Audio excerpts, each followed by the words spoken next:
寻香百无聊赖地躺在床上，香气是寻香身体发出来的。她出汗和流泪时，香气会稍微浓郁一点。这一世，她不仅自带香气和记忆，还投了个好胎。嘿嘿，母亲是公主，父亲是状元，外祖是皇上，外祖母是皇后，还有一个叫博哥的小哥哥。都说投胎是个技术活，他上辈子一定拯救了银河系，上辈子又过得不如意，这辈子才让他投生到这个锦绣之家。哎呀，还好外祖是皇上，我再美再香也没人敢动我。寻香美得不行，无事就咧着小嘴傻笑。乳娘夏嬷嬷常说，香姐儿似乎大半时间都在笑。她有2个乳娘，一个是夏嬷嬷，一个是李嬷嬷，还有一群下人。她太小，除了乳娘，其他下人没有近身服侍的机会。难受。哟，姐又拉啦。传来乳娘李嬷嬷温柔的声音。姐长开些了，更俊了。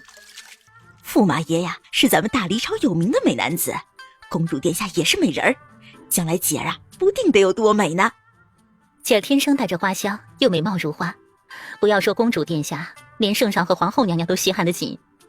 听说姐儿满月那天，皇上会赐姐儿县主封号。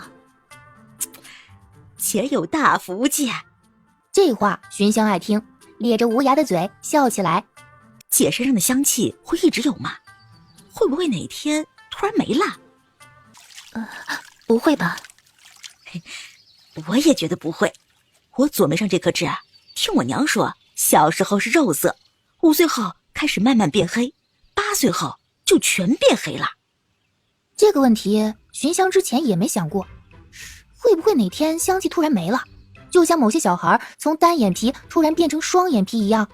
这种可能不是没有，若那样就可惜了。洗完小屁屁，眼前又出现一片小圆圈，寻香含进嘴里，软绵绵的，极有立体感，一点都不薄。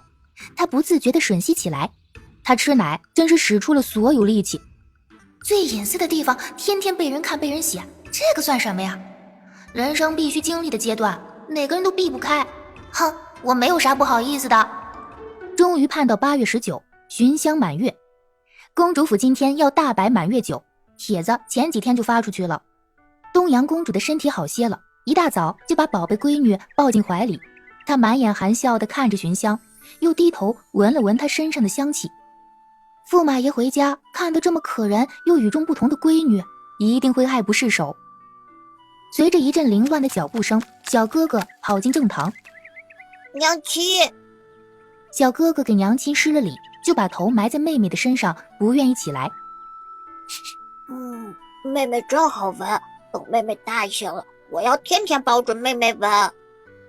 小博哥几乎每天都要去西跨院看一眼妹妹，可大半时间妹妹在睡觉，他只能在门口远远看一眼，偶尔想近距离看看，还没等他凑过去，李嬷嬷就说：妹妹饿了，要吃奶。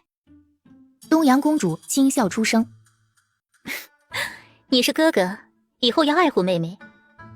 当然，表哥表弟的妹妹不香，堂哥堂弟的妹妹也不香，只有我的妹妹香香，最好闻。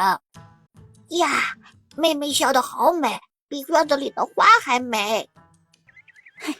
姐儿长得像公主殿下和驸马爷，可不是好看。哥儿也见。另几个下人也都附和着，拍得东阳公主笑眯了眼。宫里突然来人报丧，久病床榻的太后娘娘轰了。太后虽然不是东阳公主的亲祖母，东阳公主还是痛哭失声。她赶紧把闺女交给李嬷嬷，同儿子换了素服去宫里哭丧。听到那几串凌乱的脚步声渐渐远去，寻香莫名的心慌起来，还夹杂着说不出的失落。可为什么会有这种感受呢？再次醒来，听到2个人的悄悄话，一个声音陌生，还有些老，寻香没听过；一个声音熟悉，是乳娘李妈妈。何嬷嬷，真的要做呀？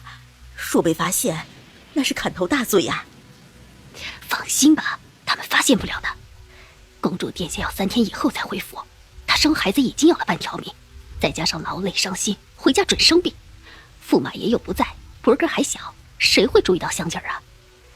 凤姐儿只比香姐儿大1天，长得像啊，这胖瘦相差又不大。到满月的奶娃娃1天1个样，再让她生场病，满脸起疹子，浑身的药味儿。这病好之后，香气儿没了，小模样发生了细微的变化。除了贴身服侍香姐儿的你，还有夏儿家的，没人会发现端倪的。尼玛，这是要调包啊！这胆子也太肥了！我可是公主的女儿，皇上的外孙女。那个什么凤姐跟我长得像，应该是亲戚。从这个名字看，那家人的心气够高呀。是啊，姐有变化，夏二家的肯定察觉得到。他发现不对，准会禀报公主殿下，咱们就死定了。何嬷嬷从怀里取出一个油纸包，递给他。喏，把这包药粉下在夏二家的水里，他晚上就会浑身长疹子。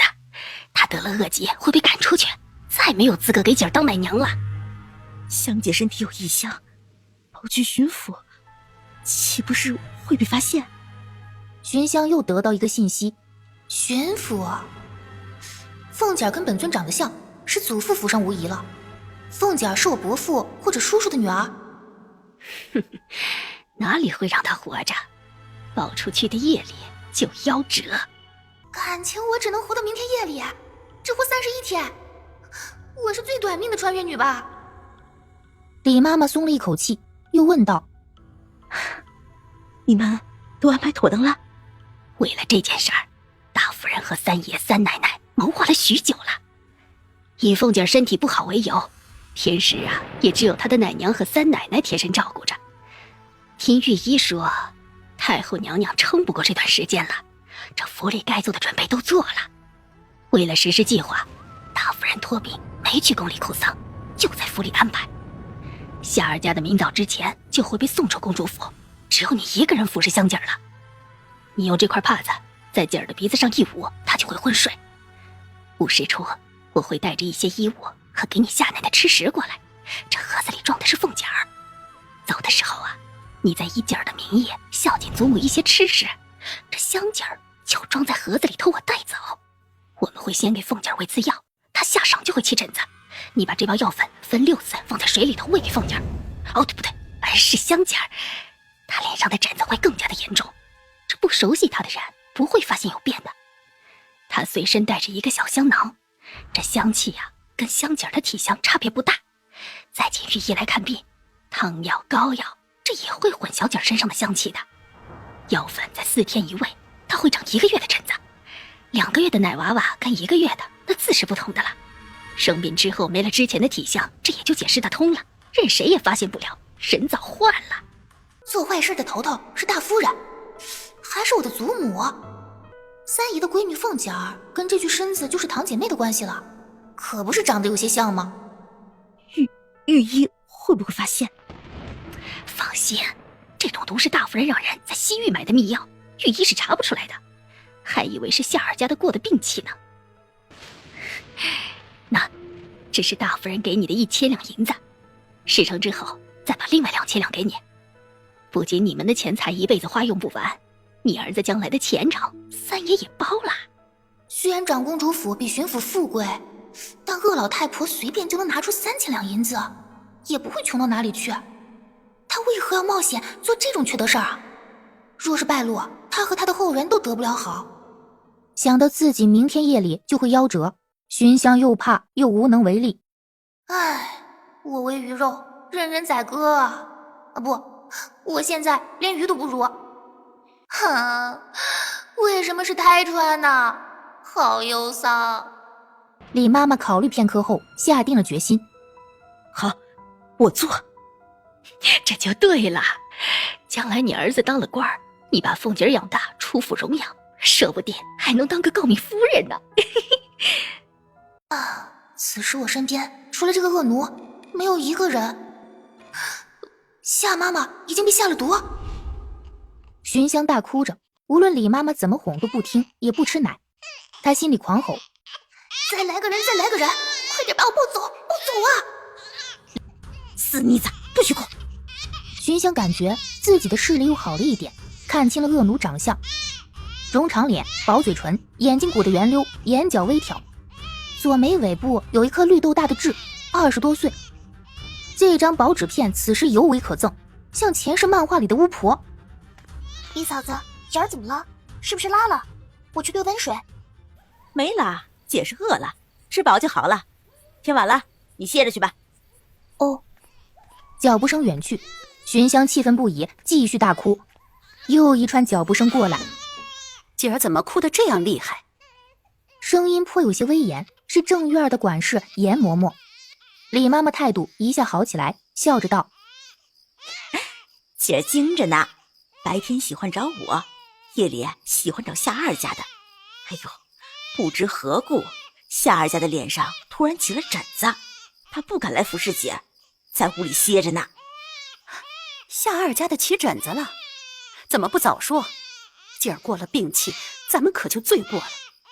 哎呀，我正想去跟你说呢，还好啊，白天都是我喂奶，否则姐也危险了。他边说边用一块帕子给寻香擦眼泪，又在寻香的鼻子上按了一下。寻香困极了，没有哭的力气。他知道这块帕子是何嬷嬷给这恶奴的。主子没哭了，严嬷嬷松了一口气，又明儿一早让夏二家的赶紧出府养病，不许他再靠近姐儿。不行，我这就安排他离开。脚步声渐远，寻香着急也无法，昏睡过去。4时末，何嬷嬷拎着一个带盖的木盒子来到东阳公主府七夕堂西跨院。在巡抚时给凤姐喝了药，她会一直昏睡，下晌才会醒，晚上就会起疹子。为了不让人发现端倪，盒子是圆形的，虽然比较大，也不能包被，孩子躺在里面还得蜷缩着。好在奶娃娃软，又睡得沉。何嬷嬷不能表现出盒子的重量，感觉拎得很轻松。她垂目疾走，外表如常，只有她自己知道此时她有多么难受和紧张，后背、头发里、鼻尖、手心出了许多汗。她怕手没抓稳，盒子突然落下，怕突然冲出一条恶狗或一个人把她撞倒，把孩子撞出来。开门的小丫头认识她，笑道：何嬷嬷来找李妈妈。是呢，李妈妈昨个说那种不软，适合给姐儿做尿片子，我家大夫人就让我再送来一些了。说着，何嬷嬷塞了一个荷包进小丫头的手里。小丫头难得受打赏，高兴地请何嬷嬷进去。七锦堂很近，只树上传来2声鸟儿的呢喃。何嬷嬷径直去了西跨院。李妈妈正焦急地在屋里来回踱步，终于等到何嬷嬷进来，她忙把门关上。2人来到卧房，把盒子放在床上，从里面把寻凤抱出来，再低头闻闻。寻凤身上的确散发着一股淡淡的香气，跟寻香身体的味道大体相似。何嬷嬷则是把寻香往盒子里塞，何嬷嬷把盖子盖上。2人对视一眼，心情都不轻松。何嬷嬷就拎起盒子出了七锦堂，回去比来时的心情更忐忑了。终于顺利上了马车，马车缓缓驶出公主府，何嬷嬷才用袖子擦去脸上的汗，长长呼出一口气。小妮子被迷得深，一直都没哭闹，最好睡到夜里直接夭折。她无声地念了声佛。冤有头债有主，要恨的话就恨你早死的亲祖母，谁让你得罪了大夫人？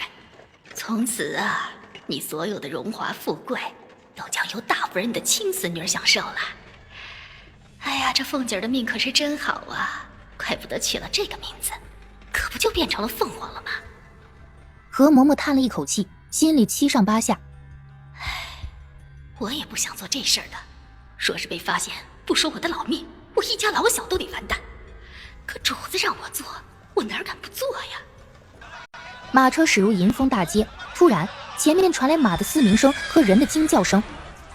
咦，二婶，前面经马了。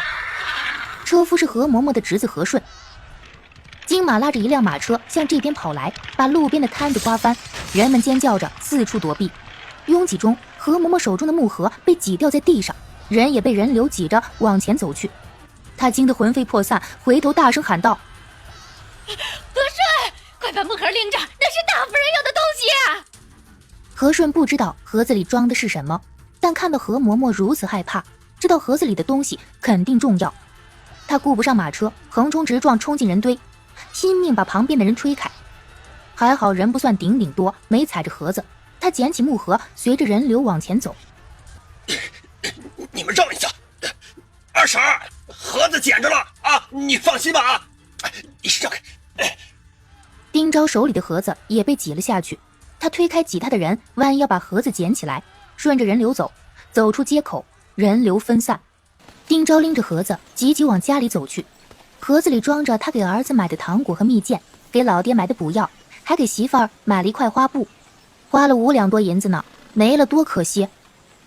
丁昭和妻子租住在七口胡同，离银丰大街不远，快走2刻多钟就到了。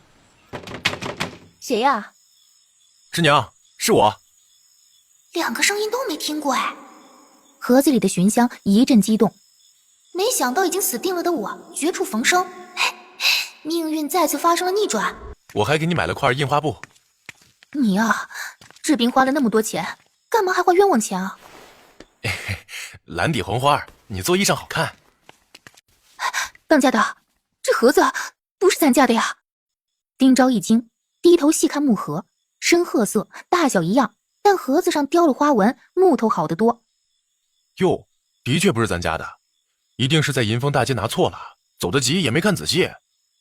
他赶紧把盒盖打开，看见一个穿着绿色衣裳、戴着粉色小帽的奶娃娃蜷缩着躺在盒子里。奶娃娃睁着大眼睛，静静看着他们。丁昭和张氏都惊呼起来：“我的老天爷啊！哎呦，老天！怎么回事啊？”丁昭讲了他路过银丰大街时遇到金马大乱，手中的盒子掉下地又重新捡起来的事儿。我马上回银丰大街，看看有没有人找孩子。张氏则是被盒子里的奶娃娃吸引了，眼里盛满了喜爱和怜惜。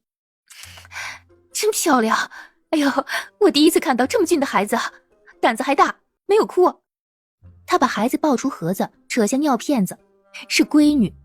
他眼里的疼惜之情更盛了，又仔细查看了孩子一番，衣裳帽子都是极好的软缎，还绣了花，缝了珍珠，熏了香，这盒子上也雕了花。这孩子呀，不简单，定是出身大富之家。这孩子的香味虽然极淡，却极好闻，应该是上乘的熏香。丁昭也看出了不同寻常。这么小的奶娃娃，不说富贵之家，就是咱们平头小老百姓，出门都要抱在怀里，或者背在背上，生怕把孩子给磕着碰着。有钱人家的孩子多金贵啊，怎么会装在盒子里，还盖了盖子呢？明显就是不愿意被人看到。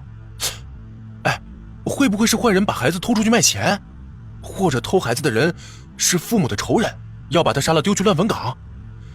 这想想都后怕呀。若是拥挤的人再多些，这孩子已经被踩死了。说完，他又摇摇头，否定了之前的猜测。也不对，富贵人家可不是咱小老百姓，小偷翻墙进来就能偷东西。富贵人家深宅大院的，有那么多主子下人，怎么孩子能轻易被人偷走呢？这么说来，孩子家必定是有对他不利的人，里应外合才能偷走。寻香很是惊讶，这对夫妇都蛮聪明嘛，分析的头头是道的。张氏有些害怕了。当家的，你把孩子捡回来，是不是惹了祸事啊？哎呀，这么漂亮的孩子，他们怎么舍得啊？大户人家阴私多，只要影响了他们的利益，什么事儿都能做出来。我早逝的母亲，就是被他家里人害过。快收养我吧，快点收养我吧！天哪，你看他冲咱俩笑得多甜呢！当家的，我跟你说过，我前几天做梦啊，生了个闺女。这是不是上天赐给咱们的闺女啊？要不咱们养着她吧，送回银丰大街，不一定会有人来认，即使来认，也有可能把她弄死。我只生了2个儿子，公爹天天盼着有个孙女呢。哎呀，可是我生丽人时伤了身子，谁知能不能再怀孕？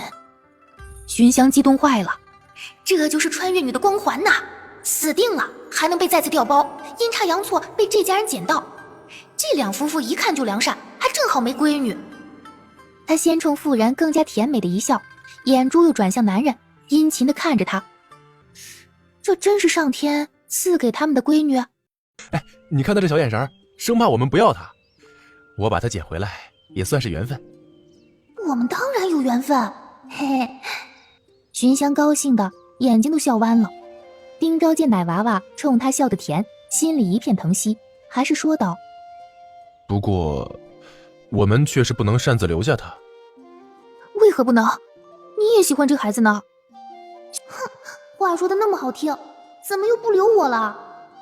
刚才都是咱们的猜测，万一孩子家人喜欢他，放进盒子里，有不得已的苦衷呢。这样吧，我再去银丰大街看看，若是有人找孩子，甚至报官，说清楚为何把孩子藏在木盒里，我们就还给他们。若是丢了孩子都不敢找，那就有猫腻了。孩子还回去凶多吉少，咱们就把孩子留下。张氏极是不舍，还是点点头。寻香虽然失望，但也不得不敬佩这两夫妇是好人和良民，是真心喜欢这个捡来的孩子。若生活在这个家里，哪怕穷些，他也不会受苦。在重男轻女的古代，就是亲生闺女受虐的也大有人在呢。他相信寻老妖婆不敢大张旗鼓找孩子，希望不要再出意外，自己能落在这个家呀。丁昭急急出了门，张氏给寻香把了尿放在炕上，他去厨房熬米汤给孩子喝。寻香又困又饿，也不敢哭，再次不受控制的沉入梦乡。闺女，醒醒，要吃饭了。寻香吸吸鼻子，闻到好闻的米汤味儿，她太饿了，一根银线从嘴角滑下。张氏笑着把她抱起来，坐去桌边，她饿极了，一口又一口，不大的功夫就喝了小半碗。张氏自言自语：哎呀，这孩子一看就省心好带，若是没人吵就好了。敲门声响起，张氏把寻香放在炕上去开门。丁昭表情严肃：回屋再说，孩子不能还回去。怎么回事啊？银丰大街真有2个人在找木盒，一个50多的老妪，一个17、18的后生。他们说丢了一个楠木雕花木盒，里面装的是宝贝，谁原物退回赏200两银子。别人问装的是什么宝贝，他们不说，只说是宝贝。真娘，他们连是孩子都不敢说，肯定有问题。孩子要是还回去，凶多吉少。他走着炕前，把寻香抱起来，温声说：好孩子，咱们有缘，以后你就是我闺女了。虽然我家不甚富裕，但我们不会伤害你，会让你吃饱穿暖，把你平平安安的养大成人。一定是菩萨看我们虔诚，以这样的形式赐我们一个闺女。都准备好了，后天按时启程回老家，除了跟爹说实话，对其他人都说这孩子是你生的。看这孩子的大小，应该1个月左右，就说我7月20生下的他。终于确认自己不会再进狼窝，不会被弄死。寻香提了许久的心终于放下来，小脸笑开了花。你们收留我会有福报的。水烧好了，给孩子洗个澡。他的衣裳帽子不能再用。这孩子又白又嫩，哟，比立春丽人好看多了。怪不得公爹啊，天天想要个孙女儿。那俩小子又黑又丑的，没可比性。这孩子长得这么好看，根本不像咱们的闺女啊，别人会不会生疑？就说孩子像祖母，我娘就有这么美。我爹天天盼望着你生孙女儿，是想你生个和我娘一样好看的孙女儿。若是像她和我爹不会稀罕。丁昭的眼前又浮现出一张已经久远了的模糊的脸，白皮肤，尖下巴，杏核眼儿，可惜了。我和我2个儿子还有2弟父子都随了父亲，一点也不像他。当家的，这孩子的香不是医生发出来的，是他本身就有香气。还有这怪事儿？他赶紧蹲下闻了闻，先是开心，后是严肃，感觉肩上的担子又重了1分。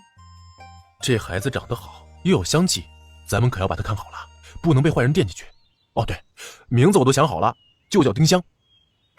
丁香，香香，好名儿。这个名字寻香也喜欢，他的确与这对夫妻有缘，他们给他取的名字一样，连说的生辰都只差1天。以后啊，他就叫丁香了。丁香高兴地挥了挥小拳头。香香也喜欢这个名字呢。我明天去药铺买几样药材回来，制成药丸装在荷包里，随时给香香带在身上，掩盖香气。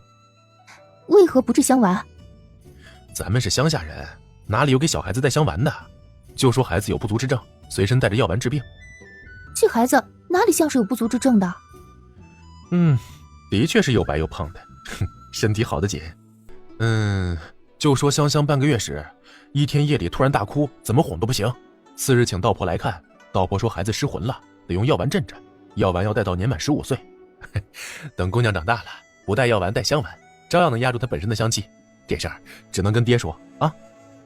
亏你想得出，好，就这么说。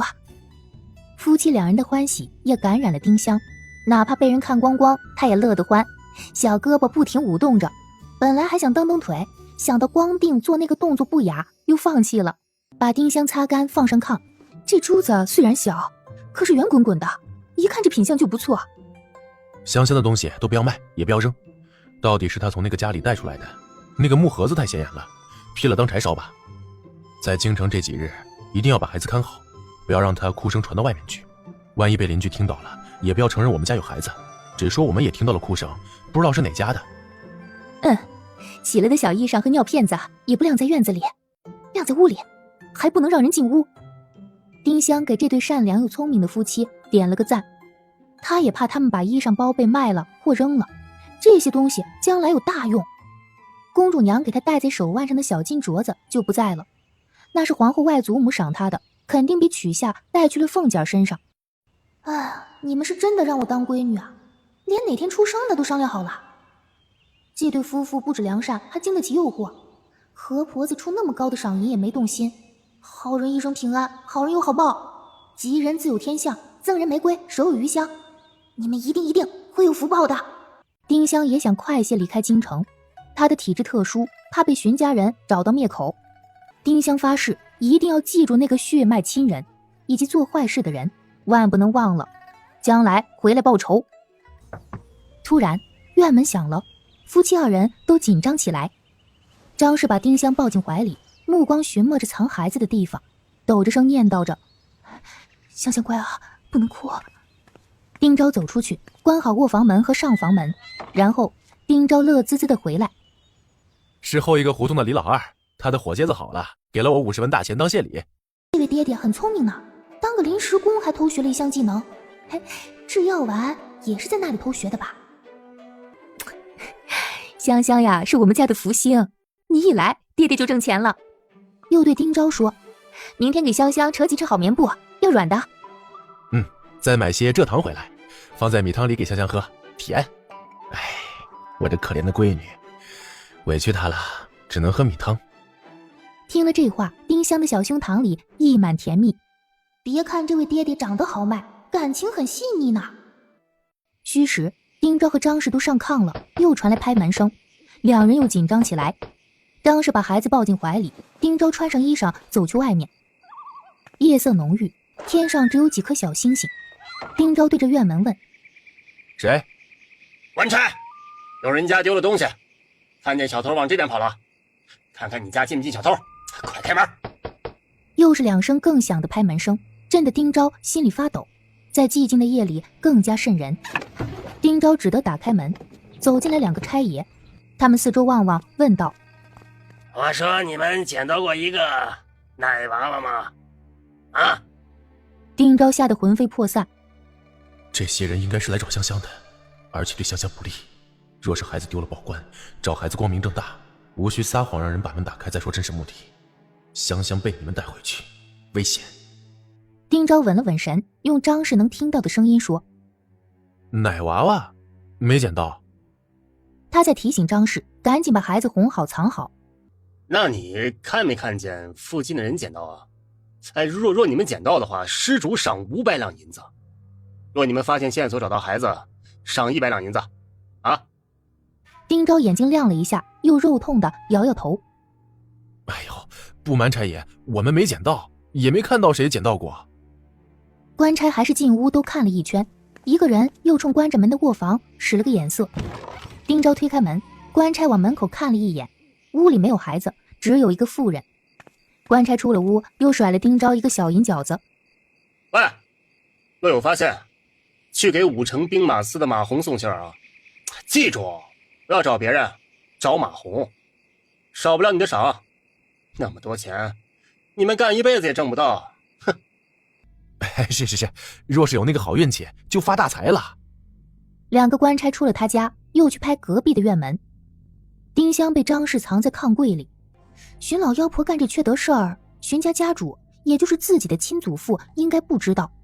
你们不会白救我的，将来我挣的何止500两。张氏也吓出了一身冷汗，听到院门插上，才轻手轻脚把丁香抱出来。看到小妮子睁着亮晶晶的眼睛看着他，嘴角还含着笑意。哎呀，多亏香香没哭，若哭了，我们仨就完了。丁昭回来，鼻头前额都是汗，他把丁香抱在怀里说道：好孩子，你是有福的，逃过一场劫难，流落到我们这种百姓人家。我们虽然不富裕，却能好好待你。只一样，你千万不要大声啼哭啊，出了京城咱就安全了。阿弥陀佛，阿弥陀佛，老天有眼，菩萨保佑。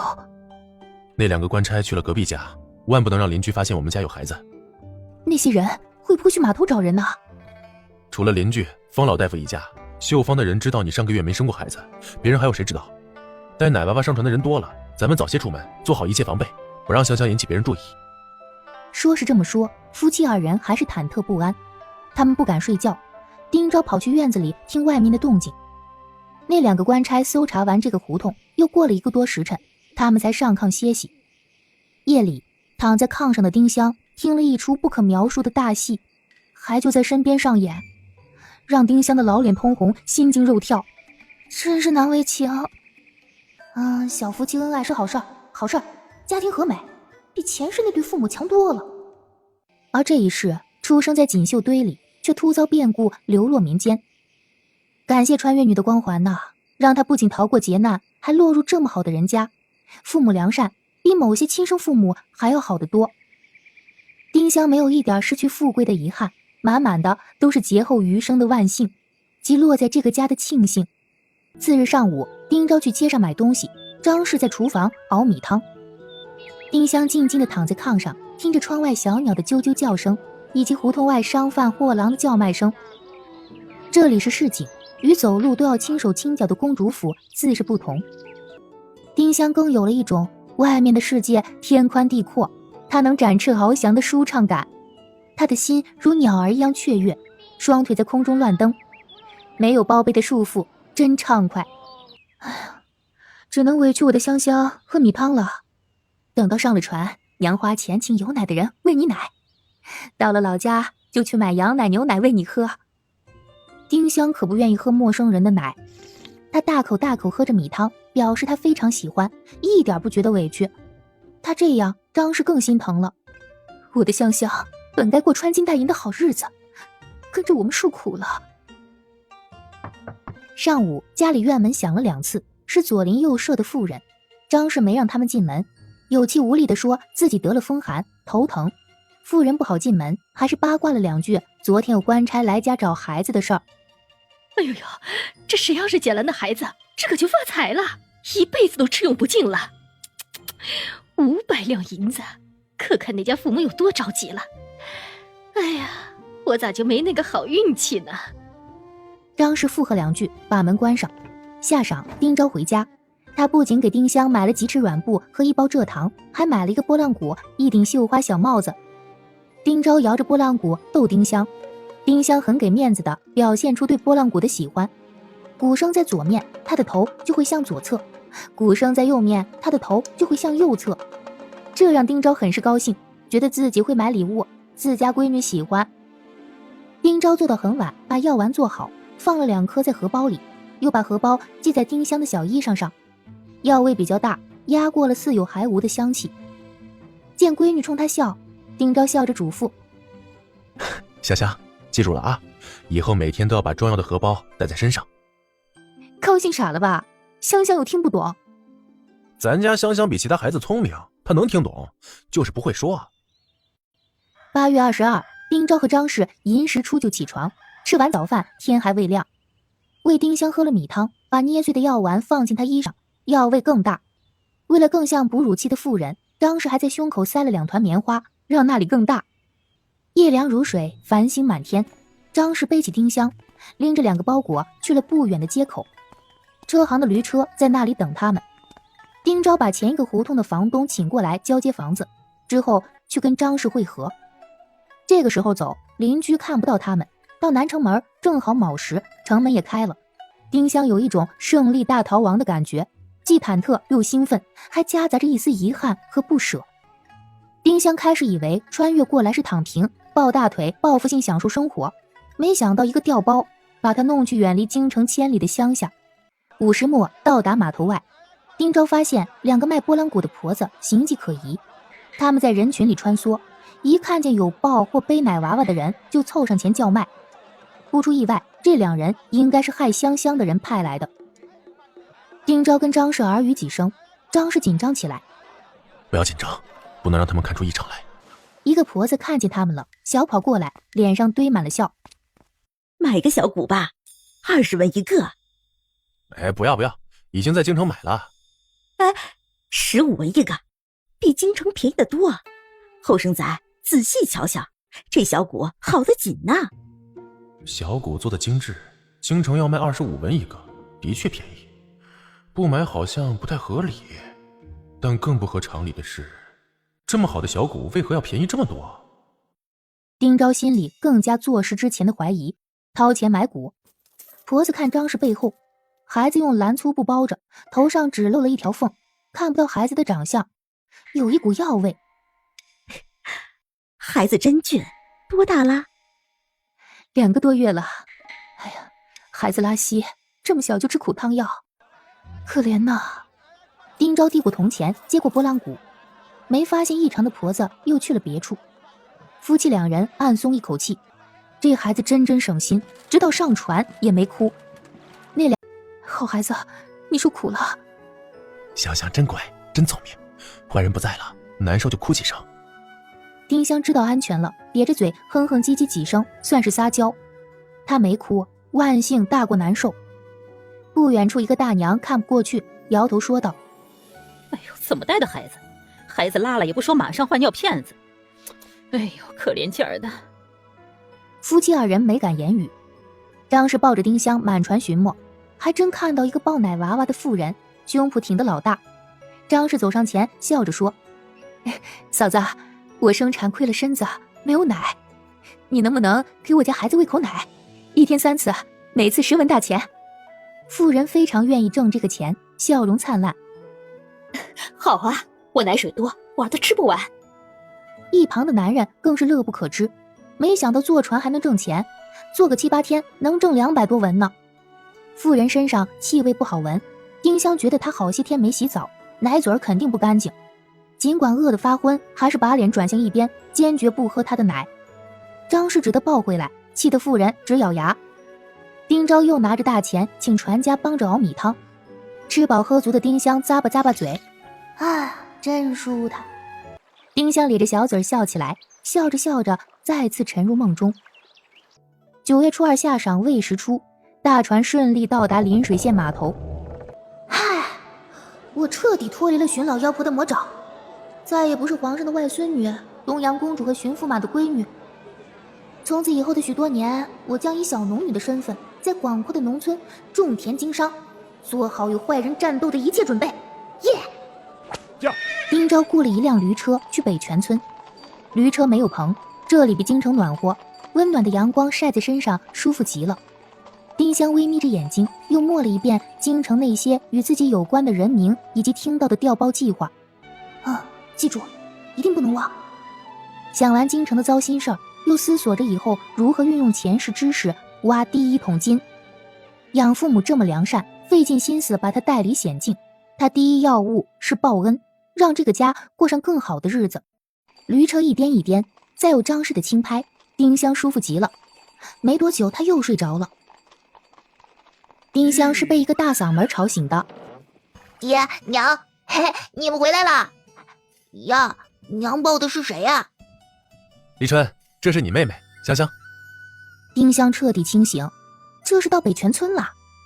妹妹，我有妹妹了。这还能有假？爷，我爹我娘回来了，娘还生了个小妹妹。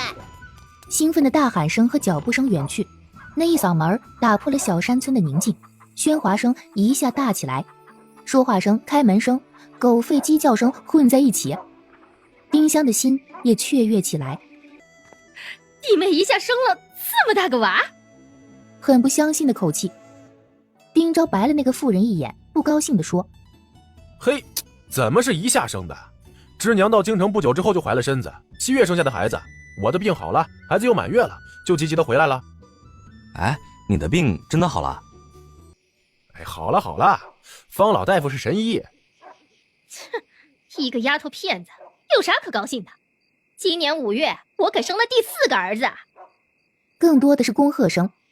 丁香猜测，那个口气不善的女人是丁昭大堂哥丁有才的媳妇王氏，好像丁昭母亲的早逝与她有关。一个小男孩的声音由远及近：“爹爹，娘亲，想你们。”声音奶声奶气的，还有哭音。接着是一个红中般的大嗓门：“昭子，你媳妇生了个闺女。”丁昭给父亲行了礼，笑道：“爹，张氏给您添了个孙女儿香香，孩子一满月，我们就积极回来了。”听说儿媳真给自己生了个孙女儿，丁壮高兴坏了，大笑几声：“哎呀，真是个漂亮的妮子呀，跟安安一样俊。来来来，快回家了啊！这里人太多，不要把孩子吓到了。”爷，哎呀，真是个漂亮的妮子呀，跟安安一样俊。来，快回家了啊！这里人太多，不要把孩子吓到了。丁香已经听爹娘闲聊时说过，早逝的祖母闺名薛安，这位祖父毫不避讳，当众夸妻子貌美，可见不是迂腐的，跟妻子感情也好。他对这个新家更加充满期待。爷，给我，让我抱抱妹妹。去，奶娃娃身体软，你抱不了。抱得了。滚！把我孙女掉地上了，看我不抽死你！一不注意，嗓门大起来，又赶紧放柔声音：“好孙女，爷爷不是说你的，不要怕啊！”回了自家院子，一条大黑狗狂吠着扑向丁壮：“走远一点，不要吓着我孙女了！”丁昭先抱着丁香给母亲薛氏的牌位磕了头，丁壮抱着丁香坐在椅子上，两兄弟围着看妹妹。妹妹好漂亮，像外面的花一样。丁壮很满意二孙子的评价，点点头。丁立春与有容焉：“比镇上的王二姑娘还美。以后啊，我妹子就是古安镇第一美人了。”说的啥屁话？把我孙女儿跟王地主家的闺女比，还古安镇美人呢？找抽啊你！妹妹要当胶东省第一美人。我孙女儿这么小，说美人不合适。妹妹是花儿，胶东省最美丽的花儿。是鸡。丁香咧着小嘴笑起来。别看小哥哥岁数小，是拍马屁的高手啊！这家子鸡飞狗跳的，太好玩了。妹妹拉屎了，好臭！奶娃娃的屎哪里臭了？再瞎说，看我不拿鞋底子抽你！妹妹的屎不臭，香香。他刚才趴在妹妹身上，真的闻到一股淡淡的香味儿，还看到大筐里有用荷叶包着的烧鸡，嘿嘿，鸡香味儿他也闻到了。丁立春气得背过身瞪了弟弟一眼，意思是看没人的时候我不揍你。丁立人装作没看见。今天我这么讨喜，爷爷肯定会多奖励我一块鸡肉吃。相较于挨揍和多吃鸡肉，他更想多吃鸡肉。你们是哥哥，这以后要好生的带妹妹，有好吃的让着她，不许欺负她，吓着她了。若是有人敢欺负她，打回去，打不过回来找爷爷。两兄弟都了一声，重重的点头。就是爷爷不吩咐，他们也会这么做。特别是丁立春，还伸出拳头晃了晃。一老两小眼巴巴看着张氏重新给丁香加上尿片子，再把它放进丁壮手里。丁立人又笑了，呵呵，妹妹没有小鸡鸡。丁立春终于找到场子，鄙视的看了他一眼，问：有小鸡鸡就不是妹妹，是弟弟了。你们是小子，不许看女娃撒尿，更不许说。以后逼着些他们。丁香很羞愤，被小子们看了还要当众议论。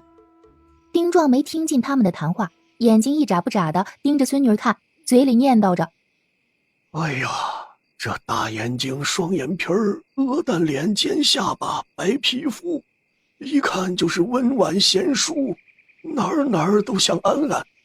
之前呀，我还想着为何我的后人都像足了丁家人，太丑了。这下可算是有个像安安的人了，俊。儿媳妇能干，明天拿5两银子去县城买只金簪子。这是张氏嫁到丁家以来公爹最大的一次奖励，他更加忐忑不安，与丁昭对视一眼，惭愧地低下头。过会儿子，公爹知道香香不是他的亲孙女儿，不知得怎样失望呢。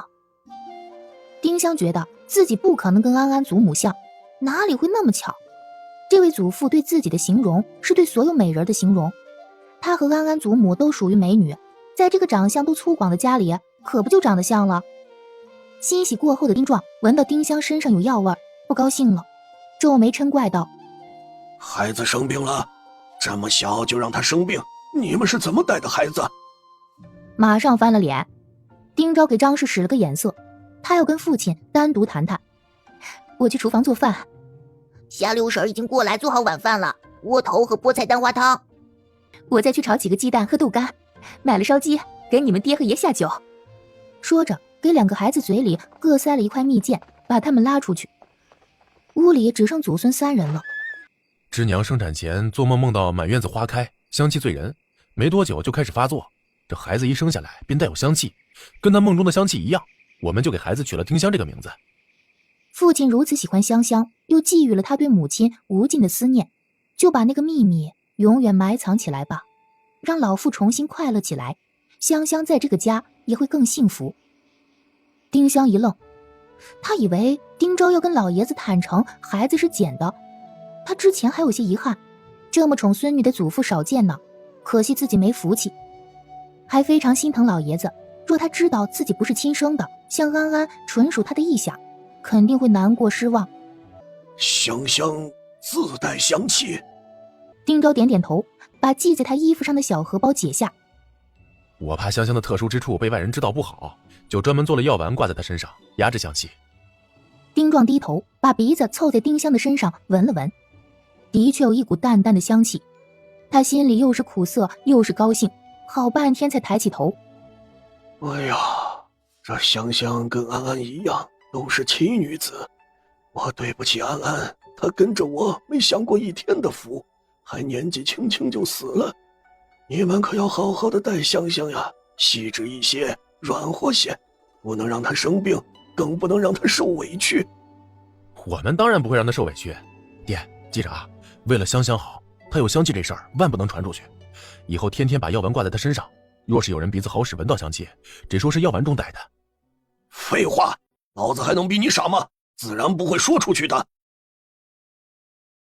村里可有生牛犊或者小羊羔的人家，这香香带有香气，把张氏惊着了，奶也下回去了。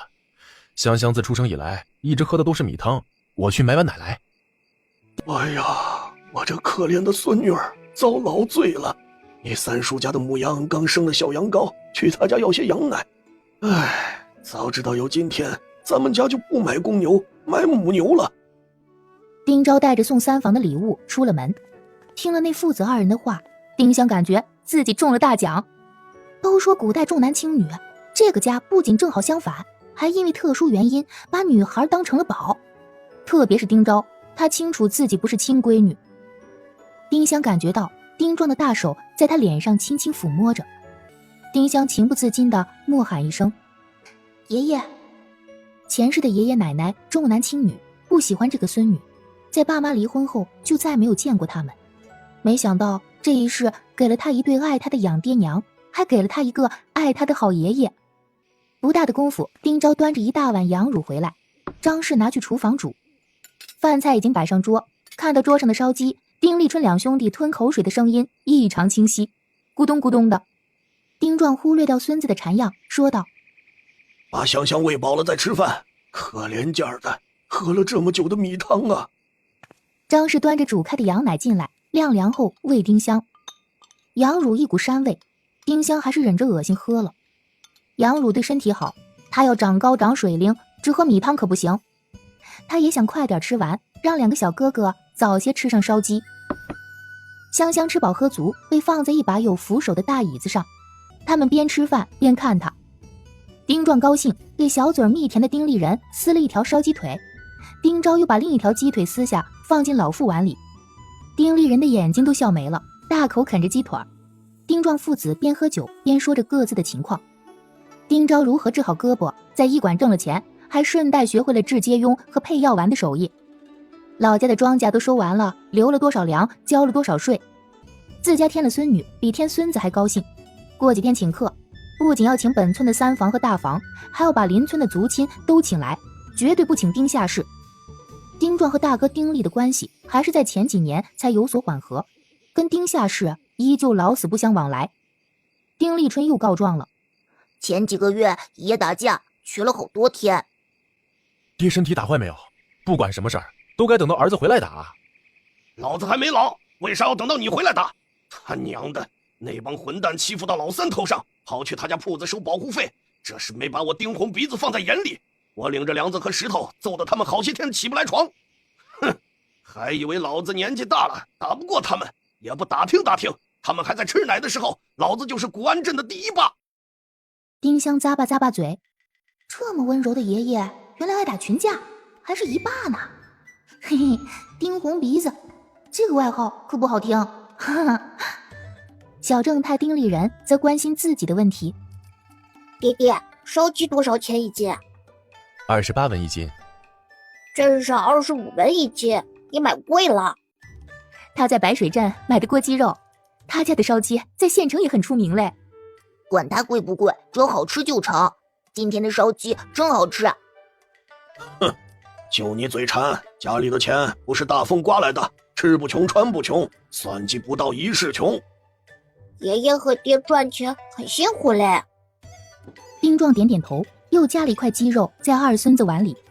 丁立春气得鼓了鼓腮帮子。丁香好笑，哼，丁立春是个铁憨憨，丁立人是个小金豆，这个家很有意思嘛。他听着八卦，闻着烧鸡味和酒香味，进入梦中。他不知道的是，三爷爷丁山带着三奶奶谢氏和小堂姐丁珍来看他了。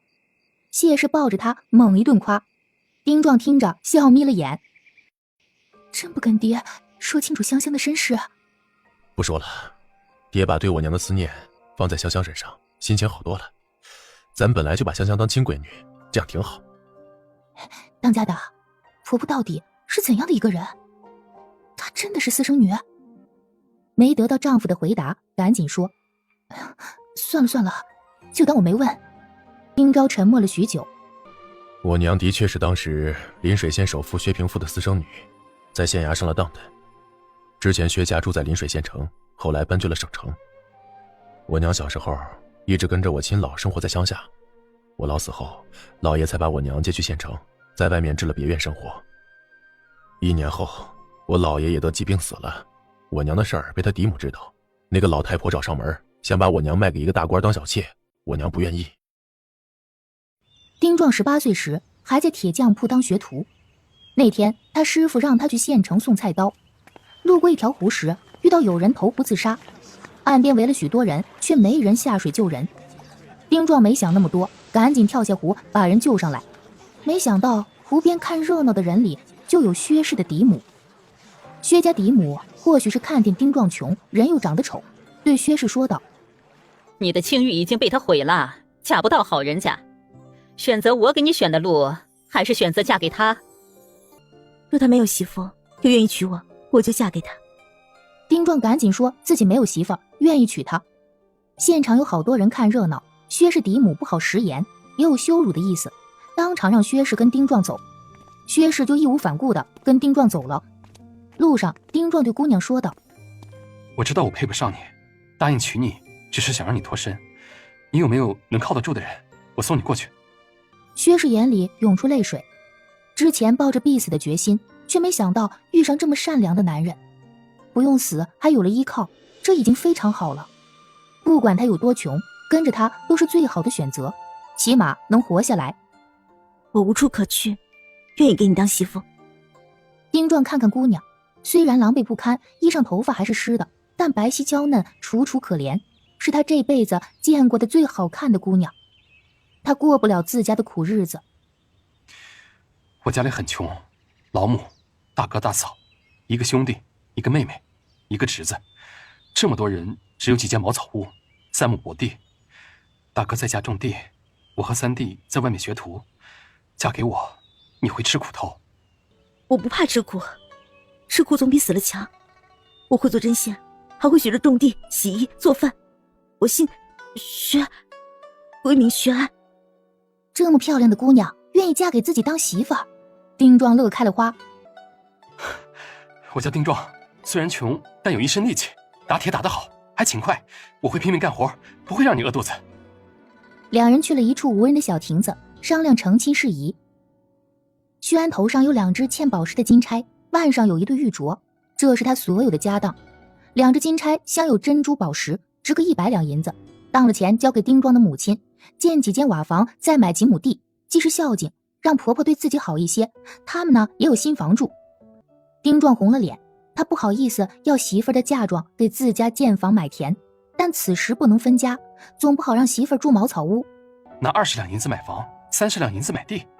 我大嫂厉害泼辣，玉镯和剩下的银子万莫被她发现，否则会搜刮得你一文不剩。他们成亲后很是恩爱，因为薛氏拿了钱建房买地，丁壮的娘对他还不错。大嫂夏氏经常找事儿，丁壮2人都不搭理他。他们过了几年平静的幸福日子。4年，薛氏生下大儿子丁昭，5年后再次怀孕。一天，夏氏趁丁壮和薛氏带生病的丁昭去镇上看病之际，去翻2房的房子。他偷配了薛氏的钥匙，找到了藏在柜子里又缝在棉袄里的玉镯，而缝在棉裤里的几10两银子没找到。他本来想私自留下，动静闹得有些大，被老三媳妇谢氏发现，只得交给婆婆。等到丁壮一家3口回家，老太婆提出让薛氏把玉镯交给他保管。薛氏自然不愿意，说该孝敬的他都孝敬了，镯子是他娘留给他的念想，谁都不给。丁壮站在薛氏一边，鼓着眼睛说老太太若一定要强儿媳妇嫁妆，就去请官老爷才断。老太太又哭又闹，也只得把镯子还给薛氏。丁壮怕媳妇儿在家里受气，私下谋划分家，还把邻镇的丁家族老请来说相。丁老太太更把薛氏恨上了，趁2儿子不在的时候，罚怀孕8个月的薛氏在檐下跪了1个多时辰。薛氏大出血，早产生下2儿子就死了。我娘死前让我爹一定要把我和弟弟抚养长大，将来有出息，还说谢谢爹，让他有体面的多活了几年，还留了血脉传承。够了。丁昭声音哽咽，说不下去了。这些事儿有些张氏听过，有些没听过。他搂着丁昭叹息，不知该怎样安慰他。沉默了半刻多钟，丁昭又道：我爹受不了打击，用头撞墙，拿石头砸自己的头，像疯了一样。唉，他不敢把我奶如何，恨夏氏贪财挑事儿，把夏氏和大伯打得头破血流。夏氏的一只胳膊被打断，好些人才拉开。他说要去衙门滚铁板告状，夏氏撺掇婆婆谋财害命，祖老和三叔夏家人好不容易才把他劝下。我奶当时吓坏了，在祖老和夏立正的调停下，同意我爹分家另过。弟弟还小，又是早产，怕我爹一个男人养不活，姑就把他接去家里养。爹带着我过了一段浑浑噩噩的日子，后来又重新振作起来，因为他答应我娘要把我抚养长大，让我读书考功名。他把镯子当了400多两银子，花高价把他师傅的铁匠铺买下来，又建了这个院子，买了10田地。我家有钱了，许多人来给我爹说亲，我爹都没同意。他忘不了我娘，一提起来就伤心。唉，那些旧事都是我爹喝醉了边哭边讲，我听来着。今天他又提起我娘，却没有一点难过之情，他是高兴终于有一个像我娘的后人了。我怎么忍心告诉他这香香不是他亲孙女儿啊？丁香都听流泪了，那么粗犷的一个人，却有着这么细腻的情感。原来世上真有美好的爱情。丁昭没有一点大男子主义思想，对媳妇儿非常好，也是受了父亲的言传身教吧。香香啊，你是怎么了？想拉屎还是想喝奶呀？李春娘，香香醒了，快来给她洗洗，喂她吃羊奶。张氏进堂屋，把丁香接过去。丁昭走了进来。爹，你不去铁匠铺，我就去了。丁壮知道儿子刚回来，应该在家里歇2天，但他没稀罕够孙女儿，就是不想去上工。你去吧，我过些天再去。你在这个镇子上再买一头母羊回来，最好是怀崽的，等3房的羊奶吃完了，又能吃咱们自家的羊奶了。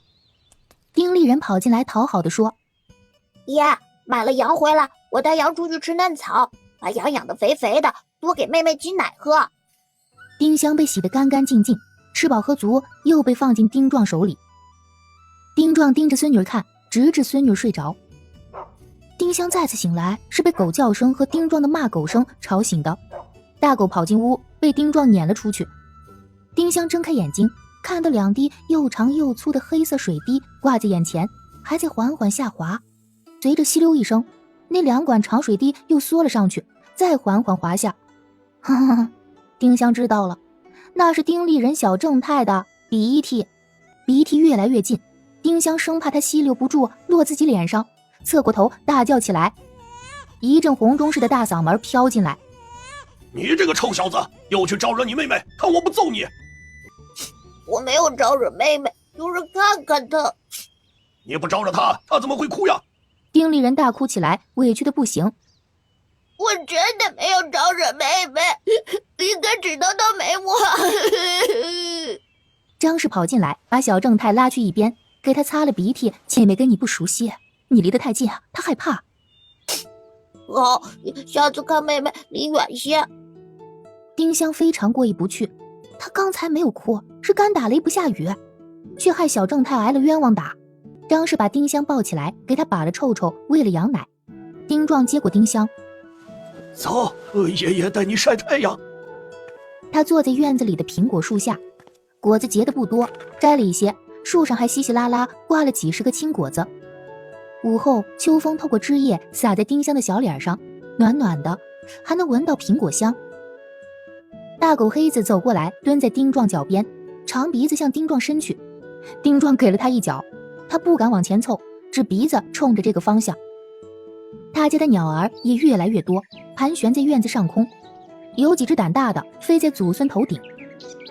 丁壮已经听儿子说了，鸟儿喜欢孙女的香气，怕他们拉屎拉在孙女脸上，让丁立人拿根棍子把他们赶远些。聪明的鸟儿飞上枝头，唱着欢快的歌。院门外鸡鸣狗叫，还有大声玩闹的孩子。丁香舒服地眯了眯眼睛，咧着无牙的小嘴笑。他看不到爷爷，但知道爷爷正温柔地看着他。丁香想着，我虽然不是您的亲孙女儿，却会像亲孙女一样孝敬您。有小娃拍着大门叫：“丁立人，出来甩泥巴！”“我看妹妹不甩泥巴。”“丫头辫子有什么看头？”“我妹妹好看，有看头。”许久，丁壮发出一句直击灵魂的疑问：“这香香咋就长得这么水灵啊？”一旁的丁立人马上答道：“爷，妹妹像奶奶，所以这么水灵。”对呀，这么简单的问题，自己居然没想到。丁壮嘿嘿笑了几声，从怀里掏出3文钱给孙子：“来，去老蒋家买碗豆腐脑。安安，我又来看你了，咱们有了一个孙女儿，叫香香，长得极像你，还若是你见了呀，定会喜欢她的。”声音从未有过的温柔。张氏接过丁香，跪下磕头，丁立人跟着一起磕。等他们站起身，才发现他们的头顶至少盘旋着20几只鸟儿，还有鸟儿在往这里飞。几人赶紧下山。9月初10，丁家2房补请孙女的满月酒，张氏一个人忙不过来，请了丁山媳妇谢氏及儿媳妇赵氏来帮忙。丁香喝了奶，2个哥哥逗弄一阵，又睡着了。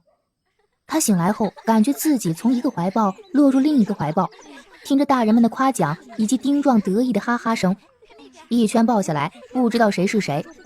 一个小媳妇的孩子不满1岁，还有奶。张氏请他喂丁香，那个小圆圈一凑过来，丁香就嫌弃的把头转去一边，怎么哄都不吃。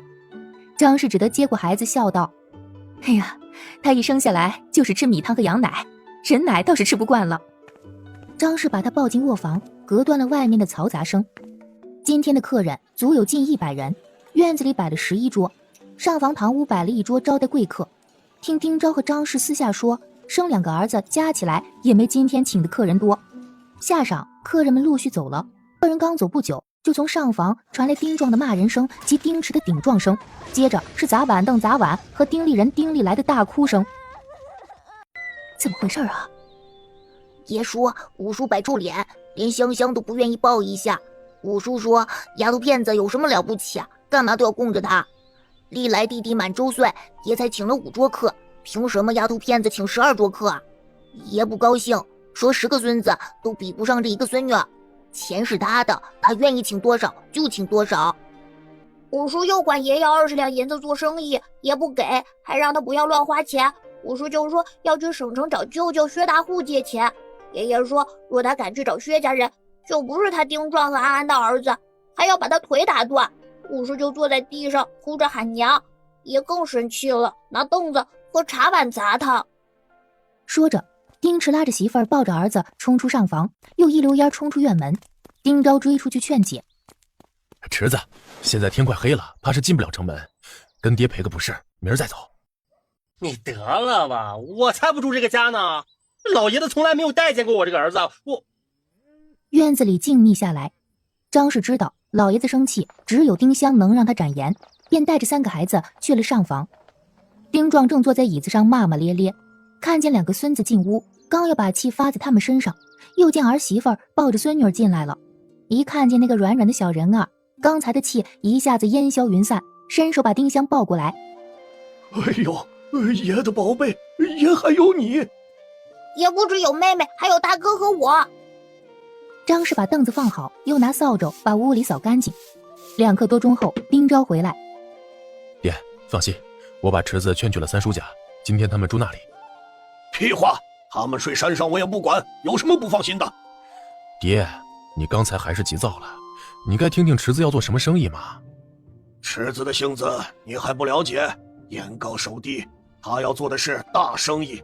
哼，把他媳妇的嫁妆都快败光了，又来打老子的主意。历来可怜呀，怎么就摊上这么一对狗爹娘？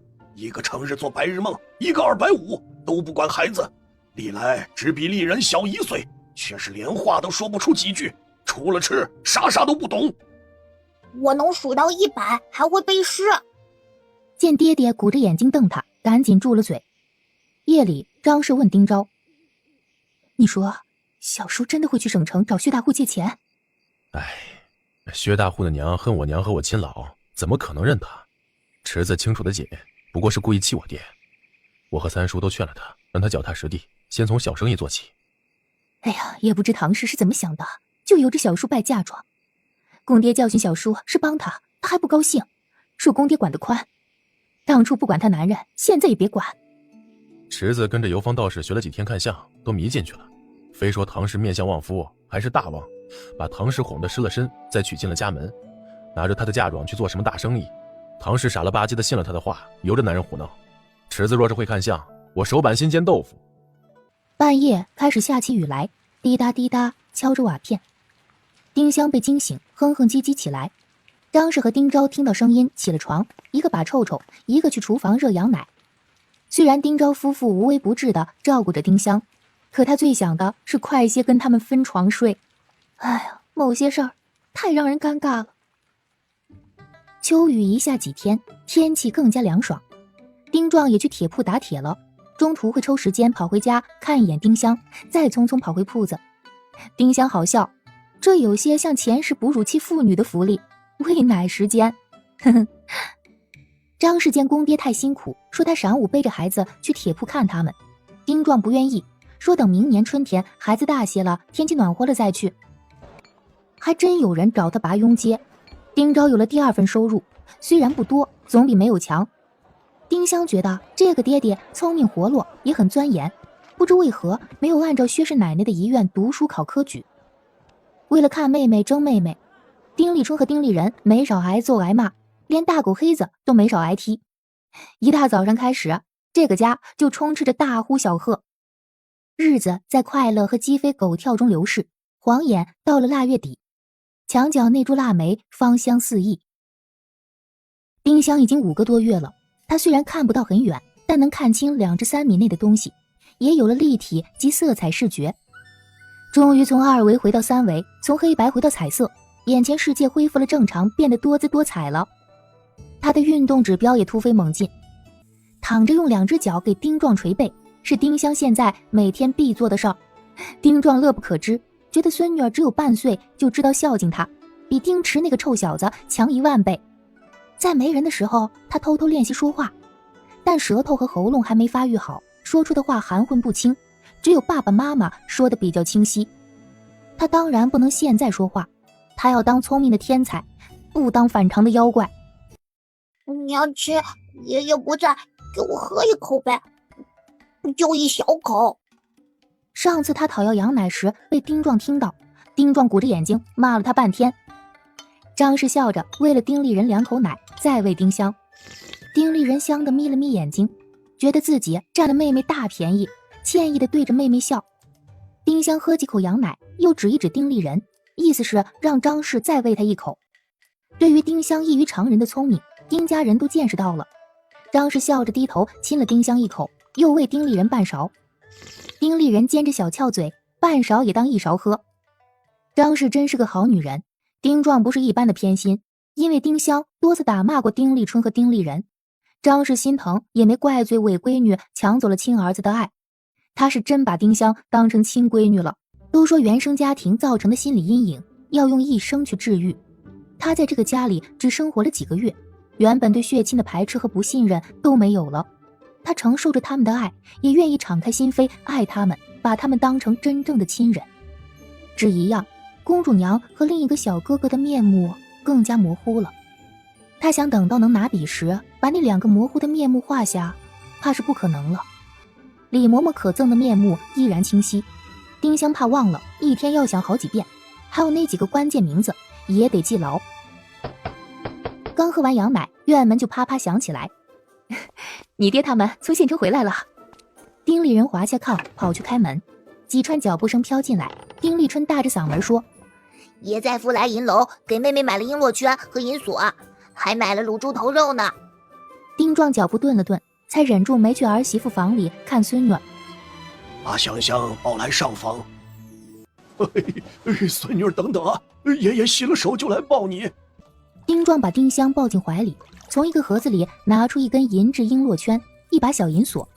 丁立春拍着马屁：这套首饰在乡下妮子中是头一份呢，前儿个我看夏员外给他孙子买了根，比这根细多了。丁壮不喜欢听乡下妮子几个字，皱眉道：什么乡下不乡下的，香香像你奶是城里人，比起那些县城和省城的妮子要水灵多了。妹妹最像奶，白嫩好看。好像你见过你奶似的。丁昭从怀里拿出一把大钱交给丁壮：要过年了，朕非收的贵些，给春子买了50文的爆竹烟花，又买了30文的卤猪头肉，还剩70文。交给你媳妇。张氏笑眯眯地接过男人递来的钱。家里是丁壮当家，挣的钱都由他保管，但丁昭自己挣的一些小钱他没收。偶尔张氏用私房接进娘家，丁壮也当看不见。丁香暗道：丁壮不仅是好爷爷，还是好领导呢。那些想把所有钱都把持着的大家长，是逼着小辈藏私心。丁立春又从怀里取出2根红色丝带：这是我用私房钱给妹妹买的，等妹妹头发长长扎小揪揪。丁香喜欢红头绳，拍着小巴掌表示高兴和感谢。丁立人不高兴了，觉得大哥良心大大的坏，居然把自己撇开，一个人讨好妹妹。你要给妹妹买礼物，为什么不告诉我？你的私房钱都买了豆腐脑，告诉你有用吗？怎么没有用？马上要发压岁钱了，得了钱还给你就是了。哼，你就是自私，只想自己讨妹妹高兴，让妹妹喜欢你一个人。本来我在妹妹心目中是最完美的，被你一整都不完美了。说着就大哭起来，鼻涕泡一个接一个的往外鼓，伤心的不行。众人都笑了起来，张氏忙把他的鼻涕擤干净。丁香觉得小正太实在是太聪明，听听那些话有理有据，还知道完美，呵呵，哪里是4岁孩子说得出来的。见小儿子这么伤心，丁昭做着和事佬：要不头绳就算弟弟一半，他得了压岁钱还你。5文钱，一人2文半，那半文怎么算啊？晚上我少吃一片猪头肉，哥哥多吃一片。1片肉值半文钱，你以为是熊掌啊？1片肉他不在乎，但这是抢妹妹的喜欢，他必须认真对待。我少吃2片肉，哥哥多吃2片。丁立春才勉强点了头，这才是兄友妹恭，这才是手足之情。丁香感动坏了，2个哥哥太好太可爱了，他大喊着：“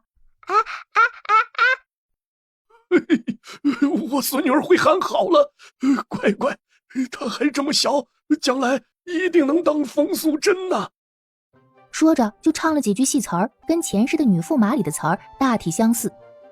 吃晚饭，不能看日头啊，伤眼睛。门前看热闹的男孩子都好奇地围过来，他们经常听丁家兄弟吹嘘妹妹如何好看，真的很好看呢，比镇上那些小妮子还要白嫩。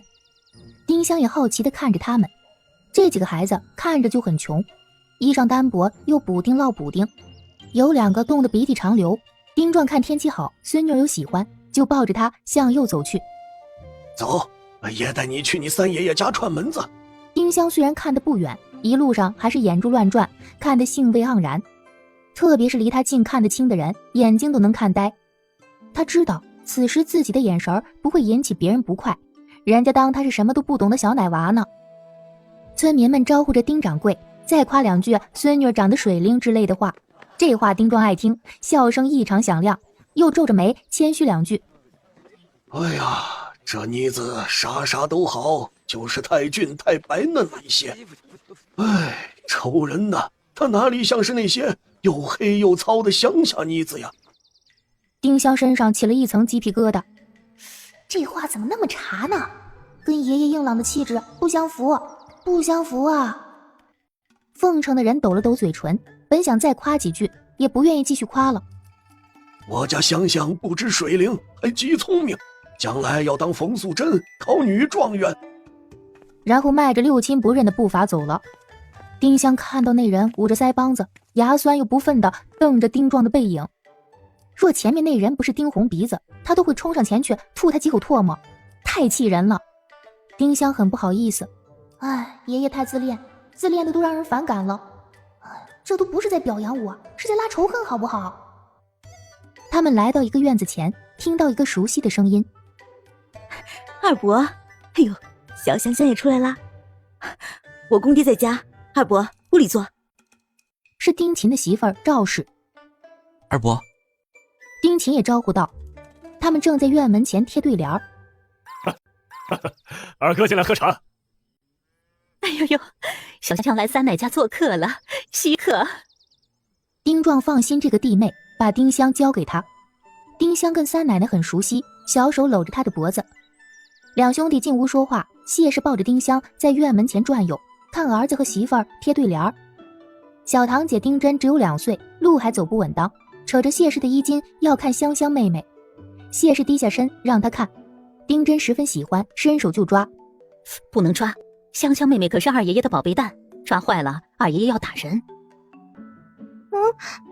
只看不摸啊。丁香很喜欢这个小堂姐，冲她啊了几声。丁真高兴地跳了跳，哈哈，香香妹妹喜欢真真。这时几个妇人走过来，这就是丁铁匠的孙女。哎呦，丁铁匠没吹牛，这妮子长得忒好看，哪家人能生出这么俊的妮子？祖坟冒青烟了。你是没见过我二嫂，长得又俊又白，还10文短字，香香像了她奶。丁铁匠有福气，娶了个美人儿，又有钱。听说丁铁匠成亲前是个混不吝，最爱打架生事儿，娶了漂亮媳妇儿后，竟是一下改好了。可惜啦，他媳妇儿年纪轻轻就被婆婆错摸死。唉，也不怪老太婆，是丁下是挑唆的。怎么能怪我三姑？要怪就怪丁铁匠和薛氏抠门，几个兄弟一个房檐下住着，一房富的刘游，一房穷的铁辉，搁谁也不高兴。他媳妇儿是生儿子死的，凭什么打兄嫂？闹着分了家，老娘也被气死了。有钱咋的？有钱咋的呀？不孝的名声传出去了。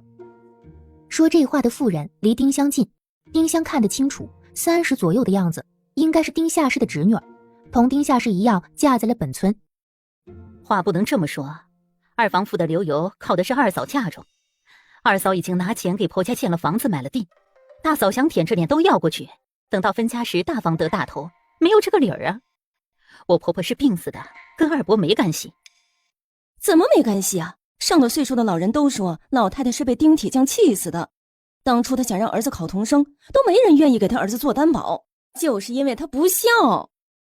丁香了然，原来丁昭没有考科举是这个原因呐。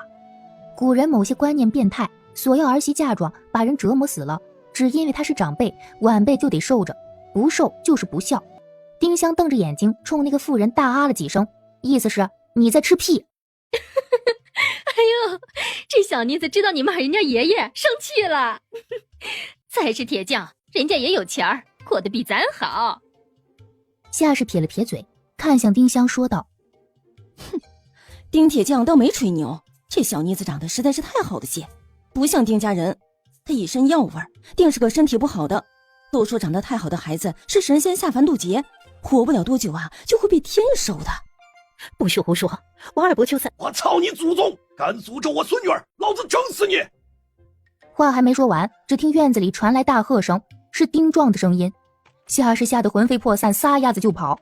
丁红鼻子在古安镇是出了名的魂不吝，没几个人敢惹他。片刻间，丁壮冲了出来，向吴夏氏追去。大过年的，丁香不愿意丁壮打架，大声干嚎起来。丁壮听孙女哭了，只得站住，不解气，弯腰捡起一块石头砸向吴夏氏，正好砸在他脚踝上。吴夏氏一个趔趄，忍着痛飞快跑了。丁壮骂骂咧咧往回走，丁山出来拉着他劝。丁壮抱着孙女儿回到家，他追打吴夏氏的事儿已经传遍全村。丁昭和丁立春正准备出来找他。哎呀，爹，这大过年的，咱不跟一个臭娘们置气啊！你知道那个臭娘们说了啥？她诅咒香香被天收，要不是香香吓哭了，老子非揍死她不可。丁昭和丁立春一听也气红了眼，各自回家操家伙，一人拿着木棒，一人拿着烧火钳子，就要冲出去打人。丁立人也搞懂妹妹被人欺负了，弯腰捡起一块大石头，这是要去打群架？丁香虽然感动，还是不愿意他们去打架。不管谁把谁打坏都不好，特别是两个小哥哥，还是几岁的孩子呢。他又搂着丁壮的脖子，干打雷不下雨，嘴里嚷着啊啊啊啊啊啊，声音像是在说怕。张氏也过来拉住丁昭，劝道：当家的莫把香香吓着，那个臭娘们还不至于让你们男人动手，改天我去骂回来，骂他祖宗18代。温柔的张氏也气得要骂人了。正闹着，外面传来敲门声。丁立春跑去开门，进来个30多岁的男人，他手里拿了一条腌肉，躬身笑道：丁叔，丁兄弟，对不住了啊，那个臭娘们嘴臭，我已经揍她了，她的脚脖子也被丁叔砸肿了，再不干了。这条肉呢，赔罪，丁叔莫气坏了身子。是吴夏氏的男人吴二发。丁壮把他踹了一个趔趄，狗娘养的，还敢来我家！若他手里没抱香香，会动手揍人。丁昭怒目圆睁骂道：我闺女是我家宝贝，你媳妇儿居然敢满嘴喷粪的诅咒她，你信不信老子白刀子进去红刀子出来，连着你一起捅！两个铁塔般的汉子戳在那儿怒视他。吴二发吓得双腿发颤，他赶紧赔礼：不敢了不敢了，若那臭娘们再敢混说，我先打死她。又看着丁香笑着说：小香香不止聪明长得俊，还一脸福相，一看就是大富大贵，将来跟冯素贞一样考女状元，当诰命夫人。丁壮吹嘘自家孙女儿要当冯素贞考女状元的话，像肆无忌惮的东风，已经刮遍北泉村的每一个角落。这几句话把丁壮拍得神清气爽，他看看吓坏了的孙女儿，也不想打架了。为了孙女儿好，以后不能在村里树敌太多，也不能把人得罪死了。算了，把肉拿回去，我家不缺。丁壮声音缓和下来，吴二发总算放了心，他还是把捆肉的草绳塞进丁昭手里走了。爹，咱自个儿知道香香的好，偷着乐就行了，爹不要再出去夸了，孩子太好遭人急。屁话，村西头老王家的孙子那副德行，老王头还天天的夸呢。想我丁铁匠在整个古安镇也是响当当的人物，好不容易得了这么一个可心的孙女儿，怎么就不能夸了？谁再敢嘴臭，老子揍他，女人也揍。人家背着说，就像今天那个臭娘们儿，爹没听到还不是没辙吗？好好好，我在心里夸。小京豆，爷的话你听懂了？哎呀，我的孙女儿咋就这么聪明呢？将来要考女状元喽！夏晌，张氏在厨房忙碌，两个小哥哥出去玩。丁壮抱着丁香和丁昭盘腿坐在炕上闲话，说今年铁铺赚了多少钱。古安镇只有一个铁铺，丁壮又厉害，没人敢欠账，更没人敢来收保护费。院门突然响了起来，是丁池一家3口回来了。3人直接进屋给丁壮见礼。唐氏走进这个家门，像是走错了地方。看多了皮肤粗糙、衣裳破旧的乡下妇人，丁香居然有些被他惊艳到。她穿着银红色绸子绣宝线花的棉被子，戴了根赤金嵌珠梅花簪，3根连座银簪，画了比较浓艳的妆容。一进门就木呆呆地盯着丁香看。丁历来小朋友胖嘟嘟、圆滚滚，大脸盘、圆鼻子、翘嘴巴，典型的丁家人，像丁立春和丁立人的同胞弟弟。来看看妹妹是不是长得忒俊呢？丁历来看了丁香一眼，嫌弃道：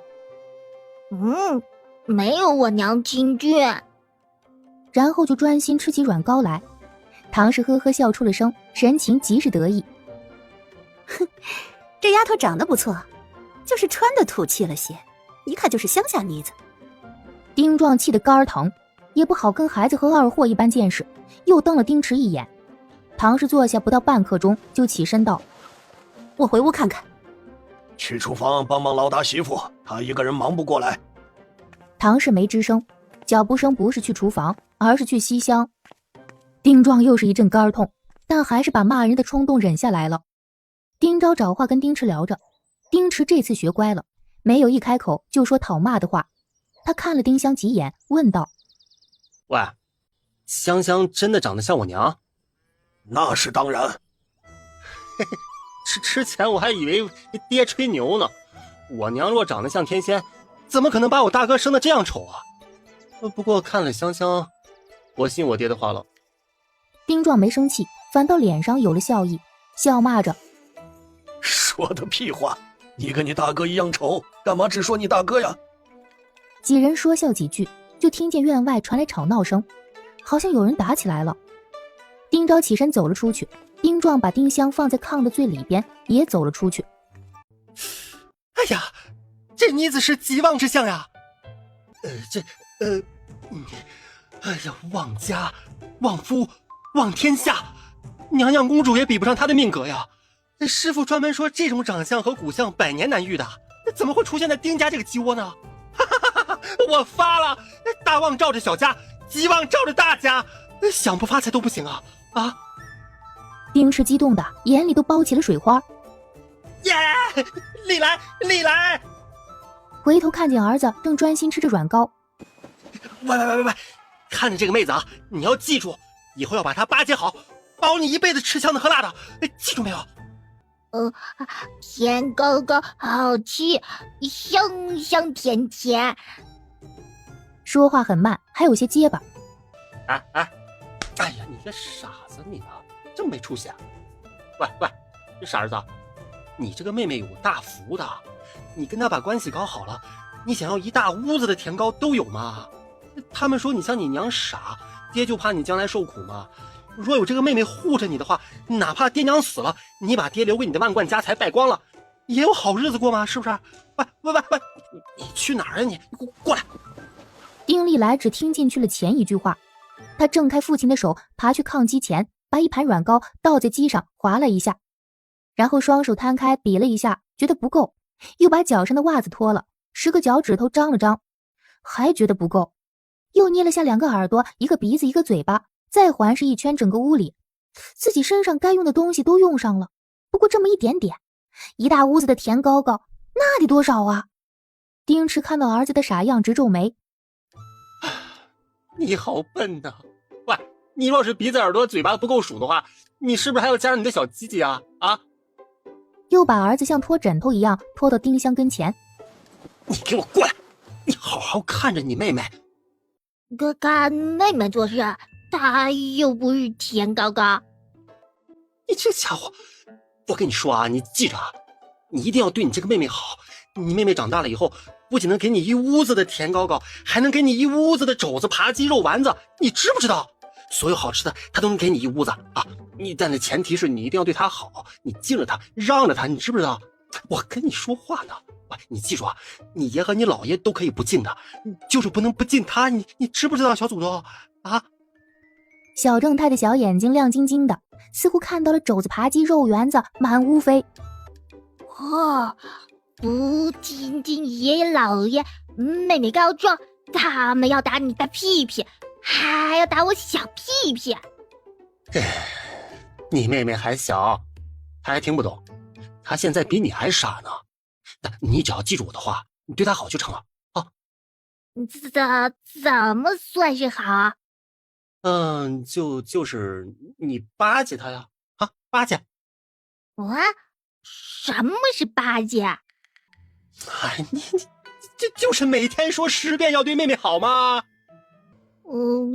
爹爹，10遍是多少啊？这都不知道，就是手指头那么多。丁力来搞懂了，他摊开双手看着丁香，认真说道：我要对妹妹好，要对妹妹好。他每说一句就弯一根手指头，当弯下所有手指头，如释重负笑起来，眼睛都笑没了。今天巴结完了。他正要爬去机前继续吃糖，听见外面传来丁立春和丁立人的笑闹声，又有2声爆竹声，也顾不得吃糖了，滑下炕往外面跑。大哥哥、二哥哥，听赏！丁香才从震惊中清醒过来。啥？丁池说他忘家忘夫忘天下？啊！丁香相信自己的命格异于常人，自带香气的穿越女，外祖是皇上，知道自己如何被换，好命逃过劫难，有这个时代没有的知识，将来肯定能忘家忘夫。哟，这么说，丁池真的会看相哎！连数都不会数的2岁娃娃，居然一眼就看出有24块软膏，还会加法。丁香正想着，丁池突然吸了一下鼻子，喊了一声：娘，你老人家长得肯定跟香香不完全一样嘛，有这个面相的人不会早死的。你若活着该多好，我会快乐很多的。那个酒糟红鼻子除了喝酒和管他大儿子，根本不管我嘛，还恨我。娘，姑再好也不是亲娘啊。外面传来脚步声，丁池赶紧抹抹眼睛，坐去炕沿边，像无事人一样。唐氏走了进来，大姨让我进厨房帮她干活儿，我没去，在家我都不干活，难得回婆家还让我做饭，真是个懒娘们儿，哪里像你爹说的那么勤快。玲玲是富贵命嘛，将来会有数不清的嫁人，当然不能做饭了。正好这里没人，你按照我教你的做，你把戏做足了行不行？进那批货还差15两银子，必须让我爹给我。哼，生我不养我，不能再不给银子吧？他跟唐氏说话与丁力来说话一样，感觉是在哄孩子。唐氏指着丁香说：他不是人。不是，你是不是傻呀你？他连半岁都不到，知道个屁啊！唐氏最不喜欢别人说他傻，扭着身子不依道：谁傻了？谁傻了？你是嫌弃我，想找姘头了？哼！我要回娘家，告诉我爹我娘，不理你了。不，我媳妇儿怎么会傻呢？她不傻。相公说的是反话啊！听见外面传来丁壮和丁彪的说话声，丁池赶紧跑去把门插上。丁壮推门推不开，大着嗓门说：开门，插着门做什么呀？丁池把左胳膊的袖子挽起来，打了一下胳膊，清脆声异常响亮。你个臭娘们儿！我告诉你啊，你不是还有2根金簪子吗？你当一根啊！我只差20两银子，这次准能挣大钱。机不可失，时不再来啊！你听到没有？唐氏捂着嘴笑了一下，望着天干嚎起来。哎呦，求相公别打了，我只剩下2样好首饰，当了我爹娘会骂我的。我再问你一遍，你到底当不当？当不当？不当。丁池又使劲拍了自己胳膊几下，唐氏凄厉地喊着：哎呦，痛死我了！丁香瞪着眼张着嘴，瞠目结舌看着他们。这俩人在演小品吧？真是对活宝。丁壮使劲拍着门，急得不行。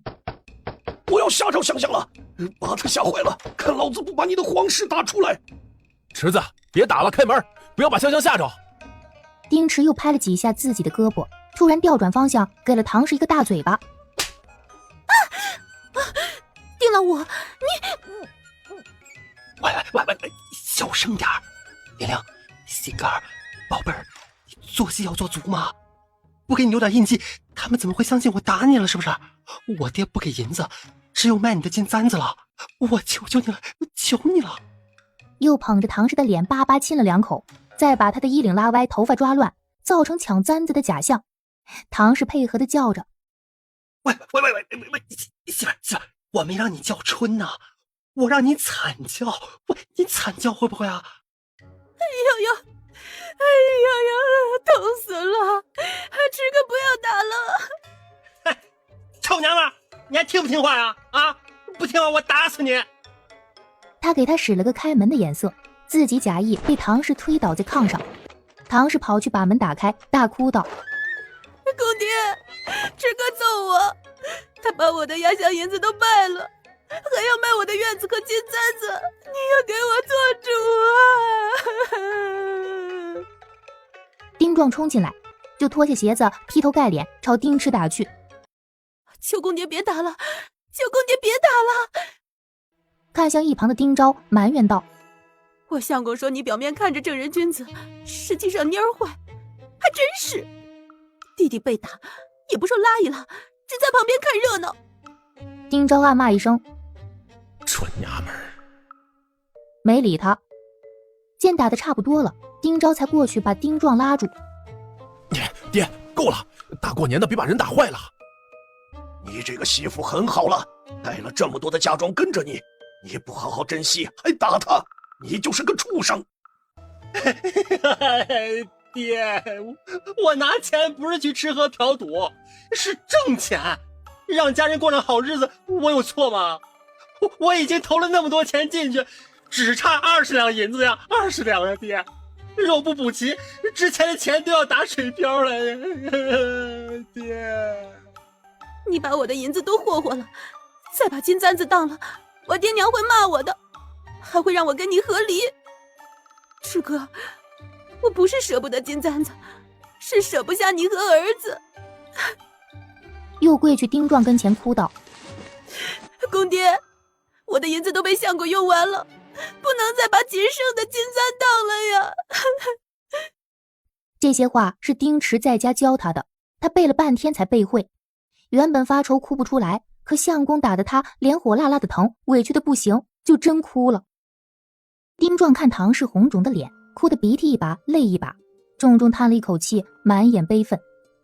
这个儿媳妇跟安安一样，都是带着大笔嫁妆嫁进丁家，男人却没给他们一份好生活。若唐家真的让他和离，受苦的还是丁池和3孙子。丁壮颓然地坐在炕上，挥手道：“你们都出去！”滚！看到难过的老妇，丁昭知道此时只有香香能安慰他，还不会挨打。丁壮紧紧搂着孙女，眼神空洞，神情哀伤。他一定是在想早逝的安安奶奶。丁香伸出胳膊摸他的脸，丁壮觉得脸上痒痒酥酥，低头看见小孙女正关切地看着自己。丁香想说：“爷，别难过，那俩人是在演戏，合伙蒙你银子。”爷还有香香，香香是安安留给爷的宝贝。安安留给你的宝贝是丁昭和丁池，好不好？丁壮沉思了一阵，把丁香放在炕上，起身拿钥匙打开大箱子，从里面取出几个小银锭子。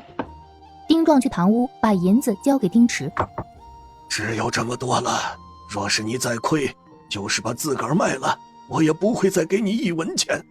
铁铺是我留给大儿大孙子的，地和一点存项是留给3个孙子读书娶媳妇和给香香织嫁妆的。”爹，你放心，我媳妇儿她旺夫，就是我想亏钱，老天爷也不会让我媳妇儿亏啊，是不是？你看看我媳妇儿，天庭饱满，地阁方圆，山根笔挺，人中比所有人都傲，那是银窝窝，装银子用的。嘿嘿，等儿子挣了大钱，孝敬爹多多的银子啊！嘿，放心，爹。混账东西，你看你那鸟相，除了吹牛和霍霍钱，你还会什么？哎呀，疼死我了！爹，我也给香香看了相，她可不是一般人，比玲玲面相还要好，是极旺之相，旺家旺夫旺天下，百年难遇哎！咱家有了她，不只能家财万贯，还会大富大贵，真的不骗你们。丁壮停下手，眼里蹦出金光。香香的面相真的那么好？当然是真的了，我若撒谎天打雷劈啊！以后我要多回来孝敬爹，跟这个侄女搞好关系。我就说香香聪明，要当冯素贞考女状元嘛，家里出了个女状元，可不是要富贵吗？他又侧头看了眼唐氏，胖乎乎的，的确有2分福相。或许丁池真的会看相。丁昭虽然不相信丁池的话，但夸闺女的话他爱听，也笑起来。池子，万莫把这些话说出去，望天下这几个字容易引起误会，可以说是造福百姓，也有另一层意思，招祸。哦，是我混说，香香只是旺家旺夫。张氏和丁立春已经把酒菜摆上桌，父子几人高兴地上炕喝酒。今天人多，丁壮带着2个儿子在炕基吃饭，2个儿媳妇和3个孙子在地下大桌吃。喝过牛奶的丁香一个人靠在炕头啃手指头，有些喝高了的丁池吹嘘着：我没醉，我还能喝。我跟你们说啊，我每次做生意要拿钱出去，我都要先看看我媳妇儿，只要她印堂发暗，我就不拿钱，那得亏本呢。一直要等到她印堂发亮，再拿钱出去。下次还要注意她的银窝窝，要是银窝窝也发亮的话，才拿钱出去。唐氏狡黠地笑了笑，得意道：哼，我知道池哥想看我印堂发黑，就偷偷去厨房抹了猪油。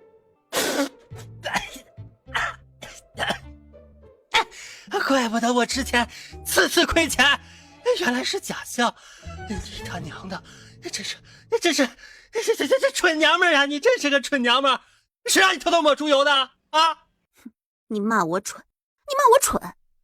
前儿你还说我是最漂亮、最聪明的女人，原来是假话。我要回家，我不跟你过了。不是骂你，是在骂我自己蠢。我他娘的那么些银子可惜了了不是？他肉痛地甩了自己2个嘴巴。哎呀，好，是夫君的作景了吧？再不凶玲玲了啊！玲玲讨夫君喜欢没有错，女为悦己者容嘛，是不是？不过玲玲你记住了啊，面相不能作假的，不能随便抹猪油啊，好不好？夫君看错了是要亏钱的吗？你说你钱亏了，你就住不上大宅子了，是不是？你就当不成富贵太太了吗？啊！呐，听池哥的。2口子这样，几个大人都不好意思看他们。另一桌的丁力来说道：还有看娘亲的小板鞋，爹爹说娘亲的脚是窝窝头装金子的。哎呀，不是窝窝头，是金窝窝，跟你说过多少遍了。一直憋着笑的丁立春再也憋不住，哈哈大笑起来，一嘴的鸡肉喷出来，众人都跟着笑起来。真是一家子250，丢人现眼。他们没注意到丁香乐的口水都斗不住，流得老长。来，干！哎，你们知道了吧？啊，之前亏钱不是我的错，是玲玲蒙了我。那我以前的理想是当临水县首富，现在有了香香，理想更高远了。我跟你们说，我要当皇上，兴许还能捐个官当呢。玲玲，你到时候就能当诰命夫人了，历来也能成官家少爷了，怎么样？池子，你还没喝醉呢，怎么就说起酒话来了？你大哥是不是不信是吧？是不是不信？行，那咱们走着瞧。5年后，你看弟弟我是什么样子？池子，别人再棒，也要你自己能干呢，不能眼高手低。不管做什么，都要先静下心来学习。就比如做生意，你要先跟着唐亲家学会了再自己做，哎，行了，你就别说了，行不行？我师傅说我干啥都不行，只有看相准，有天分。哎，既然啥都不行，我还学什么呀？我学啊，我看相准，我娶了旺夫的玲玲，那不管做什么都能发大财，不就完了吗？是不是？丁壮听了，有种想把他怀里的银子抢回来的冲动。连老道士都说他干啥不行，还挣个屁的钱呢！二叔，那你还做什么生意？直接看相得了。我师傅只教我看了大旺之相和极旺之相。那说我有了这个本事，这辈子都吃喝不愁了。我知道了啊！到目前为止，我只看到过一个极旺之人。就是香香，还有2个大旺之人，一个是玲玲，他旺夫，还有一个是个小少爷，他旺家3代，但是我不认识他，想跟上去跟人家里人说吧，这也能得个赏钱啥的，但人家没搭理我，后来再也没有看到过那孩子，也不知道他是哪家的，忘了。他不好意思说，那家人以为他是拍花子，差点没揍他。小树曾经说看见过县太爷和他家公子，那么大的官儿，肯定是大旺和极旺之相。还有那些有钱人，也应该面相好啊。小树怎么只看出3个人？有大旺面相的人不到1/1000。香香这种极旺之人100年难遇。有些福相没有达到大旺或者极旺，我是看不出来的嘛。还有些人能当官、有钱或者当夫人，是受祖宗福泽护佑的，或者是受家中某一位大旺之人惠及，而不是他本人。他当然没有这个面相了。那比如说咱家唐氏大旺，我即使没有福相也能被他带旺，我旺了，我儿子不就跟着能旺了吗？但唐氏旺数是有限的，那只能旺夫，顶多旺我当个临水县首富啊。而香香的极旺却是能旺咱们一家子，包括夫家，甚至香香是我侄女儿，不是我也能借光呀。现在我是2重福泽。要当皇上了我。爹说妹妹旺旺，要巴结好妹妹，不理爷和老爷。爹不是那个意思，爹是让儿子把妹妹排在最前头。丁壮没生气，把香香排在前头就好。虽然他非常希望香香真的是100年难遇的极旺，还是不太相信这个信口开河又不着调的儿子，直觉他在蒙人，或者那个老道士在蒙人。看相什么的不可全信，最主要的还是要自己能干。听你大哥的，要多跟唐庆家学。还有，不管做什么事都不许犯法，目光要长远，不能把一家子都害进去。爹放心，我断不会做犯法的勾当。你舍不得害玲玲和我儿子，你放心吧。意思是除了自己媳妇儿子，害别人无所谓。唐氏喜欢听丁池的甜言蜜语，抬起头向丁池闪了几下电眼，两人在相视一笑。心情刚好一点的丁壮又气得把酒碗摔在机上，骂道：往哪看？看吃食！当着一家老小的面，干嘛紧着看媳妇？丢人！丁池不甘地收回目光，嘀咕着：姑经常说爹最喜欢看我娘，一看就发呆，我咋就不能看我媳妇了？真是的。丁昭赶紧截住他的话：哎，喝酒。大年30辰时末，丁壮带着儿子孙子去山上祭祖坟，张氏背着丁香在厨房忙碌。外面飘着小雪，寒风呼呼刮着，厨房里溢满香气，炸馓子、炸萝卜丸子、炸豆腐，还有大锅里煮的猪肉和猪大肠。丁香吸着口水，哪怕知道自己吃不上，还是兴味盎然。唐氏在屋子里吃了阵瓜子儿，进厨房帮忙了。他不会做饭烧火，帮着剥剥葱蒜，再捞口炸好的萝卜丸子或馓子吃。等到午时末，丁壮等人回来，家里更热闹了。丁壮把丁香抱过去，丁丽来跑到丁香跟前，伸出10根胖胖的手指头，开始说：“我要对香香好，我要对香香好。”虽然众人觉得丁丽来的举动犯傻，但他对香香的善意还是让他们高兴。你对我妹妹好，我也要对你好。以后谁欺负三弟，三弟回来告诉大哥，大哥帮你揍他。丁昭见丁丽来掰手指头，就又拉着他教他数数。跟我念1、 1、 2、 2、 3、 3。把5根手指头数完，丁昭又连贯地教一遍。来，1、2、3、4、5。1、2、4、5。怎么还剩1根手指头啊？3、4、5。3、4、5。1、2、3。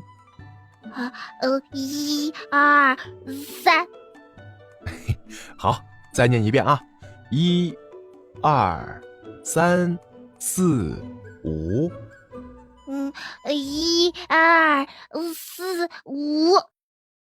教了10几遍，丁丽来还是要把3字漏了。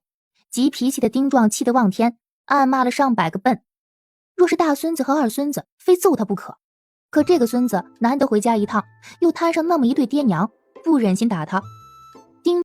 跟我念赵钱孙李。赵钱丁李。不是丁李，是孙李。孙李。哎，对了，来再念啊！赵钱孙李。赵钱丁李。孙李。孙李。赵钱孙李。赵钱丁李。丁昭气得手痒，想揍人，也没耐心教了，让丁立春带着2个弟弟去外面放爆竹。丁丽来一听放爆竹，嘿，激动的跳了跳，话也说得顺溜了。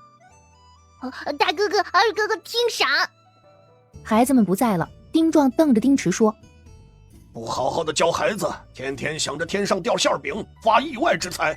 一人2岁多就能数到50，还会背好几首诗。不会读书的立春也能数到10。姑说我5岁还数不到20啊，这长大了不也挺聪明的吗？这有什么了不起的？”丁香暗忖，2岁多的孩子数数没概念，只是单纯的跟着大人说，数得多是记性好。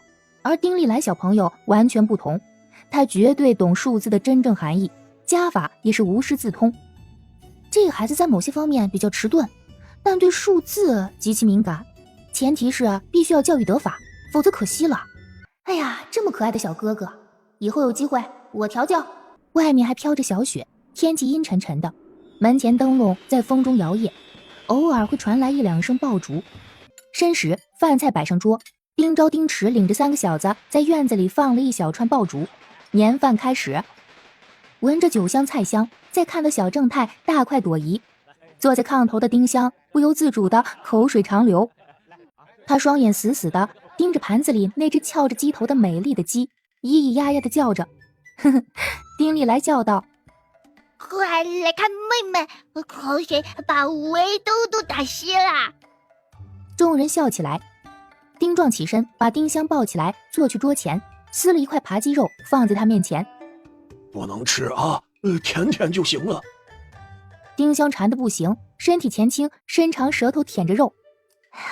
真香！爷，大肉太油，妹妹舔了要拉稀的。爷之前就是这么说我的，你不能只许州官放火，不许百姓点灯吗？上次他给妹妹舔了一下肉，被爷爷打了2巴掌，好骂了一顿。丁壮气得抬起手想打人，见大哥又在找打，丁香赶紧抱着丁壮的脖子，猛亲他的大黑脸，糊了他一脸口水。丁壮的心都被软化了，看着孙女笑。天黑后，丁香如愿看到了烟花。丁立春把烟花筒放在地上，几束烟花只喷了1米多高，时间也短，但还是让丁家人和来看热闹的人惊喜不已，大声欢呼。老大媳妇上年给我生了香香这么个好孙女儿，孝敬长辈，照顾夫君儿女，样样都做得很好。非常大方的奖励张氏一个装了1两银子的大红包。他看了唐氏一眼，虽然很不愿意表扬他，还是违心的说：老二媳妇也不错，以后要把老二看好了，不该给的钱坚决不要给。也给了他一个红包，之后给了4个孙辈各一个红包，里面装着20文大钱。哥哥把钱攒着，等妹妹头发长长，给妹妹买花戴。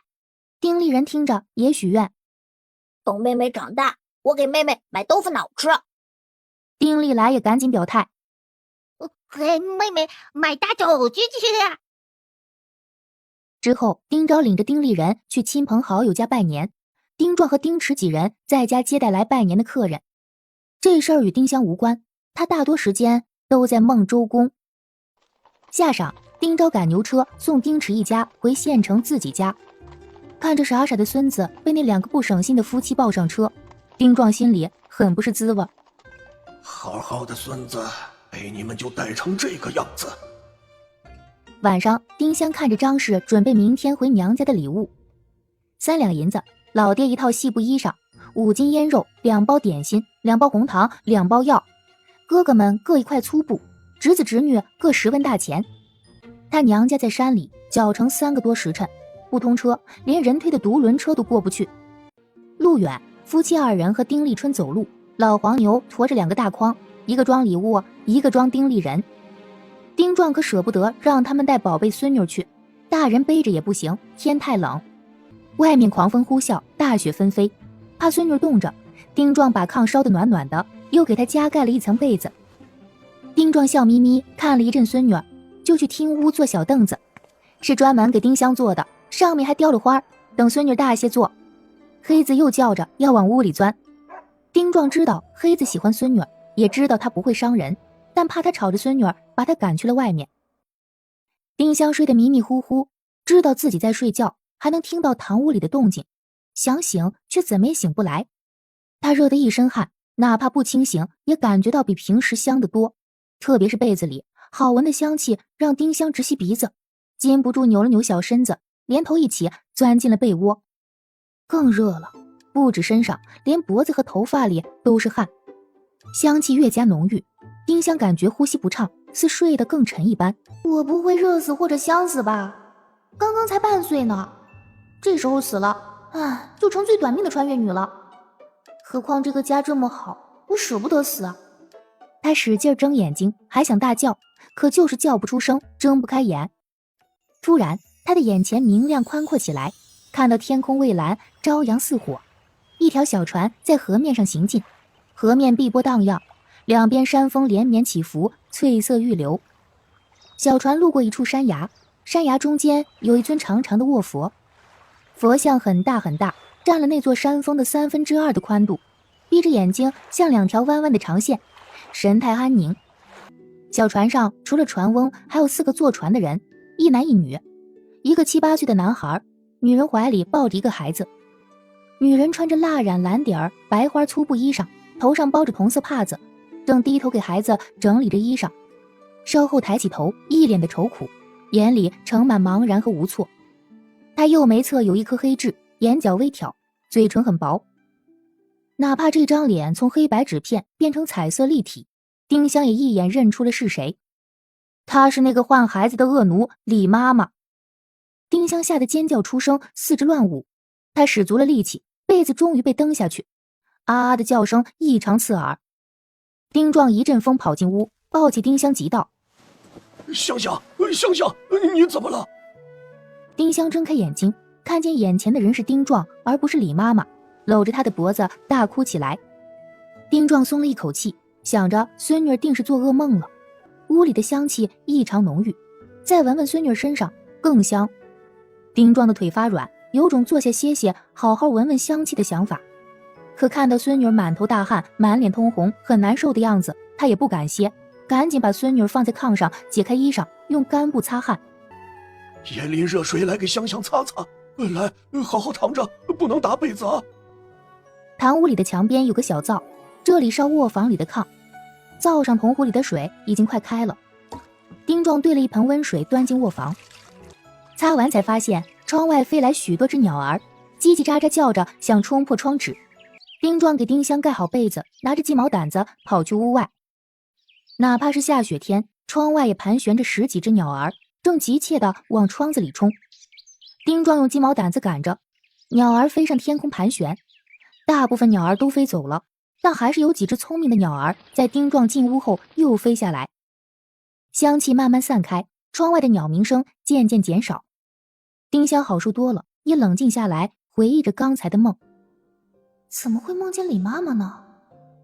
只是李妈妈穿的那身衣裳太奇怪了，不像汉人的衣裳。丁香对丁壮甜甜一笑，啊了几声。丁壮笑没了眼睛，再把小碗里的牛乳烫热，用小勺子喂丁香喝。丁香现在是早晚一次牛羊奶，晌午一小碗煮得烂烂的米粥。今晚2天的牛奶和米粥当时都准备好了，丁壮热热就行。初4、初5的吃食就要请3房婆媳帮忙了。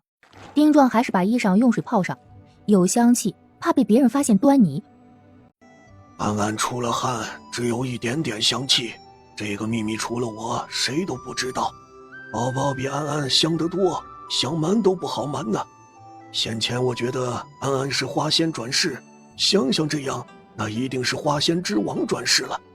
老天呀，我老丁家除了转世花仙和花王，真是祖坟冒了青烟呐。安安奶奶也有香气啊，这么巧。丁壮把丁香放在炕上，蹲去墙角抠了半天，把一块砖抠出来，里面有一个巴掌大的小铜盒。他把铜盒拿过来，从里面取出一个荷包，又从荷包里取出一块用红绳吊着的玉佩。玉佩在丁香眼前晃了晃，玉质纯白莹透，椭圆形，里面有个什么图像，晃得厉害，没看清楚。安安说，安安奶奶说什么？你倒是快说呀！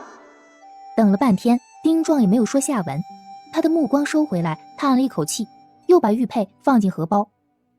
这东西若是没人，只有传给香香，才不会被辱没。传给那3个臭小子，真是可惜了。香香还小，等你长大了，我再交给你。丁壮把玉佩藏进墙角，丁香心如猫抓般难受啊。他早知道安安奶奶是有故事的人，可现在看来，她跟自己恰巧都带了香气。是恰巧，还是2人祖上是亲戚？不管哪种原因，都太巧了。不说最关键的，还不如不说呢，急死个人了。丁香第一次生爷爷的气，伸手扯了2把爷爷的长胡子，又撅着嘴对他翻了个大大的白眼儿。小东西还会翻白眼了，以后注意，不能多出汗啊，更不能让别人知道你自带香气。哼，哪里是我想出汗呢？明明是你把炕烧得太热，被子盖得太厚，好不好？哼，有话只说一半，不理你了。丁香怄气的把头扭去一边。突然，窗外传来咕咕声，声音很特别，不像一般的鸟儿，也不像鸽子。丁壮走了出去，看见一只小鹰趴在窗户下面，它扑棱着翅膀，警惕地看着丁壮。香气都没了，你还赖在这里做什么呀？这么小，应该是刚学会飞，你娘呢？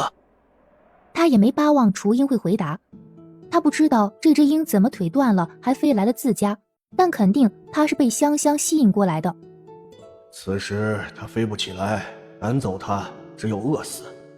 他是为香香而来的，当然不能让他饿死。丁壮捧着他进了屋，丁香好奇地看着那只大鸟儿。大鸟儿跟鸽子的体型差不多，毛是花色，黄黑相间，尖嘴很长。这是豹鹰，腿断了。豹鹰？他受伤了，让他在家里把伤养好，再放归山林，给香香积福。这小东西顶多8、9个月大，不知怎么的就飞来咱们家了。丁香高兴地拍着手，又啊了几声，表示非常愿意留下这个小客人。豹鹰似乎闻出了香味的来源，扑棱着翅膀扑向丁香，丁香也伸手去抓它。这个小东西极其的凶残厉害，香香离它要远一些，莫被他给灼伤了。丁壮去堂屋拿了一个篮子，把爆鹰装进去，又去厨房切了点猪肉条喂小东西。知道你多吃猪肉不好，先垫垫肚子，空了给你杀鸡吃。篮子放在大炕对面的墙角下，雏鹰吃完肉后就抬起脖子，静静看着丁香，小眼睛里溢满温柔。坐在炕上的丁香也乐呵呵地看着他。香香，你一定是听懂了爷爷的话，都说我吹牛，我哪里吹牛了？香香就是这么聪明。黑子回来了，汪汪叫着去咬雏鹰。雏鹰扑棱两下翅膀，小黄豆眼狠狠瞪着黑子，只要这黑东西一过来，就吃了他的眼。不需要，他是香香的客人。黑子老实下来，蹲在门边看丁香，鼻子伸得老长。这天白天，丁香没睡觉，兴味盎然地看着小鹰，小鹰也温柔地看着他。我爹请二伯去喝酒，昭哥和嫂子不在家，这2天二伯都去我家吃饭。丁壮笑着答应，把丁香用被子包好背在背上，拿着一壶酒出了屋，怕黑子跟雏鹰打起来，把黑子赶出上房。天空飘着大雪，寒风呼啸，丁壮的背厚实温暖，丁香一点不觉得冷。爷爷厚实的肩膀和脊背为他挡住了一切严寒和风雪。丁香用脸蹭了蹭丁壮的后背，又伸手挠着他的脖子。孙女的举动让丁壮欢喜，他嘿嘿笑着，反手拍了拍孙女的小屁屁。一去三房，谢氏就把丁香抱过去，丁真拿着拨浪鼓和帕子逗丁香玩，丁香也当逗小姑娘玩，跟她互动着，乐得小姑娘眼睛眯成一条缝。丁壮祖孙吃完晚饭回家，刚打开正房门，就听到雏鹰的咕咕声。丁壮把孙女放上炕，点上油灯，看到雏鹰目不转睛地看着丁香，眼里居然还透着委屈。真是聪明的小东西啊！他去厨房把冰得梆梆硬的鸡从碗柜里拿出来，剔了一点肉拿过来喂他，觉得雏鹰不会伤害丁香，把装他的篮子拎到离炕的2步远，一个啊啊，一个咕咕，逗得丁壮大乐。二爷爷，我要跟香妹妹玩。丁壮应了一声，进了上房。丁有才给丁壮倒上茶，笑道：二叔，请喝茶。哎呀，二弟啊，咱们都半截子入土了，娘死了也有20年了。这几天老娘们天天闹，想来三房吃席，让他跟丁壮说说好话。他话说了一半，抖抖嘴唇，不敢说下去了。他怕丁壮打他。丁有才见老爹不敢说，只得硬着头皮说道：二叔，那件事也不能怪我娘，是我奶做的。那个，都过了这么多年了，有些事就放下吧。我娘想我大姑，我也想看看香香，想来跟大伙儿聚一聚。丁壮一下沉了脸，没理丁有才和丁力，而是看向丁山。你想让那个臭娘们来你家吃饭，她来我就走，从此我们2房人再也不登你家的门。我没请他，二哥若走了，这个客就没法请了，都回吧。丁力父子不敢再说，丁香在心里比了个大拇指。哼，爷爷霸气。丁真拉着丁盼弟走了进来，逗丁香。丁盼弟神色怯懦，不敢说话。丁真笑得眼睛像月牙。香妹妹，等你大些了，我教你折帕子哦，我还会折豆腐块呢。丁香笑得眉眼弯弯，冲他们哈着。丁盼弟觉得这个妹妹又好看又和气，还冲自己笑，比家里的堂哥堂弟好多了。他也鼓足勇气说道：等天气暖和了，我给香妹妹煎乌泡吃，甜得紧。丁香很给面子的欢迎几下，表示他喜欢。丁壮难得的跟丁盼弟笑了一下，这是他这么多年第一次给大房人好脸色。丁有寿高兴，拍着马屁说道：香香有福，丫头片子也能得二叔这般疼爱。丁香无语了，这什么人呢？好话也说得这么难听。哼，丫头也是我弟弟亲的亲孙女儿，自己身上掉下来的肉，当然要我自己疼了。丁壮从桌上拿起2块桂花酥给丁真和丁盼弟，丁真接过就往嘴里塞，丁盼弟还没塞进嘴里，丁三富就跑进来一把夺下。丫头片子吃那么好作甚，可惜了。说完就往自己嘴里塞。丁盼弟气红了脸，却敢怒不敢言。丁有才嗔怪着丁三富：咋能这么说你姐？该打。说是这样说，却没有动作。丁有寿则温和地说：潘丫头，你是姐姐，弟弟想吃就让他。这家人都什么极品啊！丁有寿比丁有才还让人不齿啊！眼睁睁看自己闺女受欺负都不作为。他鼓着眼睛冲丁三富大吼着：嗓门又粗又大，吓了丁三富一跳，赶紧把手上的点心全部塞进嘴里跑出屋。丁壮本不想管大房的破事儿，见孙女帮着丁盼娣，他就要帮了，又拿了一块桂花酥给丁盼娣：吃吧，谁再敢抢我就揍他。丁盼娣长这么大，第一次有人给他撑腰，感动的眼圈都有些泛红，猴急的接过桂花酥吃了。桂花酥又香又甜，他连手指上的渣都舔得干干净净。丁山笑道：真丫头，带姐姐出去玩吧，真儿再是姑娘，我们也心疼。姑爷爷姑奶奶来了，表叔表婶表弟来了。骡车停在院子里，郭姑爷一家下车，他们都穿了绸子衣裳，丁叔娘和儿媳苗氏还化了妆，头上戴着银簪，耳垂吊着金坠。丁叔娘给三个哥哥见了礼。哎呀，越来越俊俏了。之前都说我是丁家盖面菜，现在换香香了。我家香香不止长得俊，还特别的聪明，10岁孩子都没有她能耐啊！将来是要跟冯素贞一样当女状元的。丁香无语，爷爷无时无刻不在秀自己，哼！丁叔娘捧场的大笑起来。娘家中了女状元，我们也能跟着沾光嘞。一个不和谐的声音传来。我婆婆专门问过夏员外了，夏员外说压根就没有冯素贞这个人，考女状元啥的那都是戏台子瞎编的。是丁有才媳妇儿王氏，她和几个女人在厨房忙碌，听说郭姑爷一家来了，都出来见礼。王氏最得意自己10年生了4个小子，没夸自己和儿子，却把丫头片子夸上天，他就不乐意了。丁壮被噎得说不出话，恨不得一巴掌拍死这个臭嘴娘们儿。不好打侄媳妇儿，推了一把身边的丁有才，吼道：滚远点，挡着我了！丁有才知道丁壮是迁怒自己，冲王氏骂道：臭娘们儿，你再瞎逼逼，看老子不揍你！女状元就是女才子，历史上有蔡文姬、卓文君，前朝有姜师娘、李清涛，她们都是才貌双全的女才子。香香长得好，又聪明，将来定能跟她们一样，成为人人称颂的女才子。是，我就是这个意思。我家香香要当女才子，要当冯素贞。丁池那个臭小子怎么还没来啊？侄子昨儿来了我家一趟，说今天带着媳妇儿去徽州，好像那边有什么赚钱生意，历来送去了他姥爷家。酒菜摆上桌，男人们在堂屋喝酒，女人孩子在西屋吃饭。哎呀，这丫头片子娇气的紧，你把她放这儿，这还不得哭闹啊？放去三婶屋里好些。男人们喝酒，后堂屋吵得紧，他睡不好。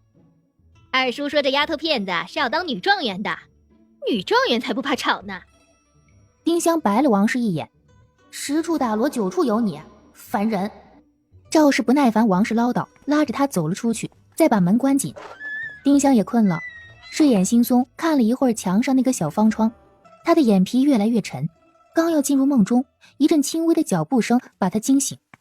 他睁开眼睛，看到一个脸色蜡黄的青年妇人已经走到他面前，阴恻恻地看着他。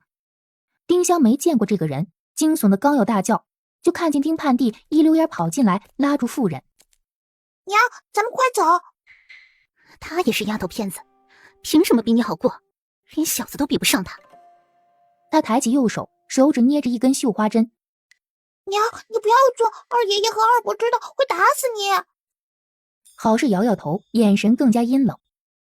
我只把针扎在他棉袄里，别人抱他，针才会扎进他身子。丁铁匠不会知道是我做的。奶和大伯娘知道，奶先让大伯娘做，大伯娘不做才让你做。若大伯娘跟你吵架了，就会说出去。他不敢，他说出去，你奶会打死他。娘，二爷爷对我极好，给我桂花酥，三父瞧我吃还骂他。爷和奶从没给我吃过点心，我受欺负，他们也没帮过我，爹爹也没有，可二爷爷帮了，还把三父骂跑了。我不做，你奶要骂我，会更不待见你。我是丫头片子，你做了，那还是不会待见我。滚！郝氏不耐烦了，使劲挣脱丁盼娣的手，丁盼娣又整个人挡住他，郝氏气得打了他好几下。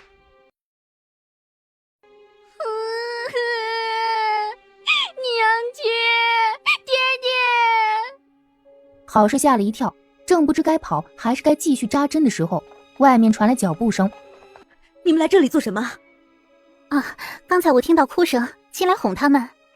我又没招你，没惹你，居然要用针扎我！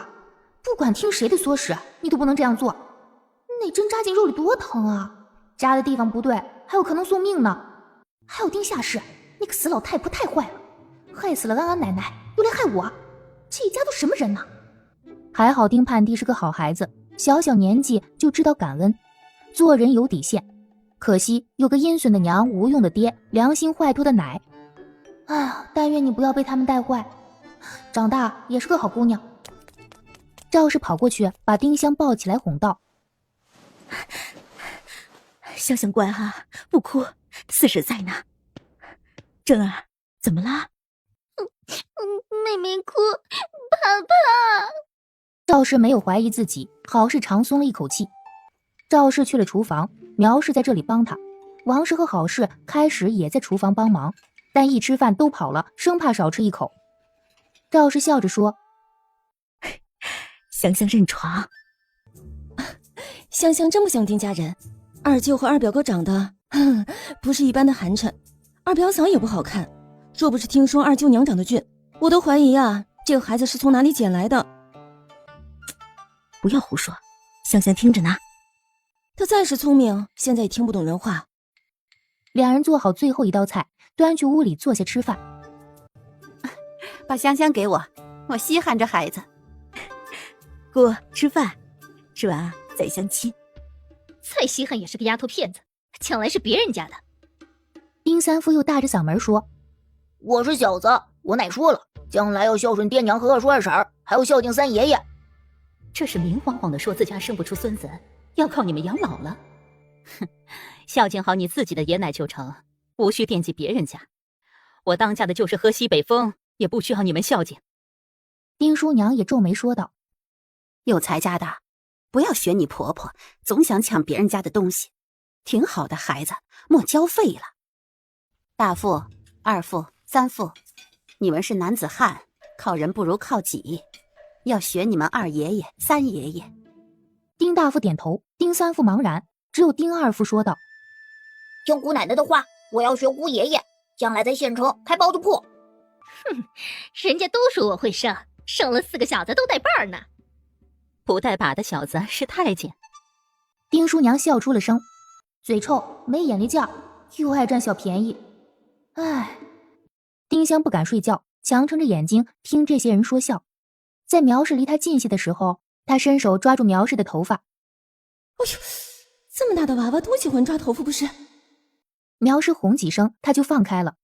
在郝氏离近的时候，他又抓住郝氏的头发，任谁劝都不听，就是狠命的拽，还大声啊着，小脸涨得通红，似魔怔了一般。让你做坏事，未遂也不成。今天给你一点利息，以后再想办法收拾你。没有了坏人，又窝在爷爷温暖厚实的怀里，安心的丁香很快进入梦中。睡着前一秒，丁香想起前世的一句诗：此心安处是吾乡啊，爷爷和爹爹娘亲的怀抱也是我的家。姑送的。丁夏氏看看东西，也没有像以往那样挑剔这个不好那个不好，而是拿着猪肉和包子去了厨房。有少媳妇儿，过来，给肉抹了粗盐，晾上。郝氏跟着去了厨房。丁夏氏小声问：给那丫头片子放着呢吗？没有给下手的机会，先是二叔抱着，后来是赵氏背着。王氏悄悄跟了进来，撇嘴道：丁香还在后东屋睡觉来着。没睡着，我一进去他就哭，赵氏过来把他背走了。你个没用的东西，一定是你把他给吵醒的。哎呦，我二儿倒霉，怎么娶了你这只不会下蛋的母鸡？哼，生不出个儿子，半点子小事也办不成。哼！好是怨怼的看了王氏一眼，垂下眼皮。丁壮吃完晚饭回家，还没进堂屋，就听见雏鹰的嚎叫。他生气了，不是咕咕，而是嘎嘎的鹰力。当他看到丁香的那一刻，鹰力又变成了咕咕。丁香跟雏鹰已经很熟悉了，一人一鹰的距离又缩短了。丁香坐炕头，雏鹰的篮子在炕尾。丁壮看出来了，雏鹰看什么都是冷漠的眸子，唯独看香香带着温度，还异常温柔。在鹰眼里看到了温柔，丁壮纳闷又惊奇，但他觉得自己没有看错，雏鹰就是被香香吸引过来的，当然会善待他。丁壮更加坚定心里那个不能为外人言的花王投胎的认定。他又想到丁池的话，或许那小子真会看相。初六下晌，终于把丁昭4人盼回来了。小妹妹想死了，小妹妹想死了。一身寒气，滚远点！小哥俩一人头上挨了一巴掌，不敢再伸手，站在那里冲妹妹弹舌头。哥哥的傻样逗得丁香咯咯直笑，手脚不停地舞动着。家里又热闹起来。亲家有心了，那块蓝布做别的，香香不缺衣裳。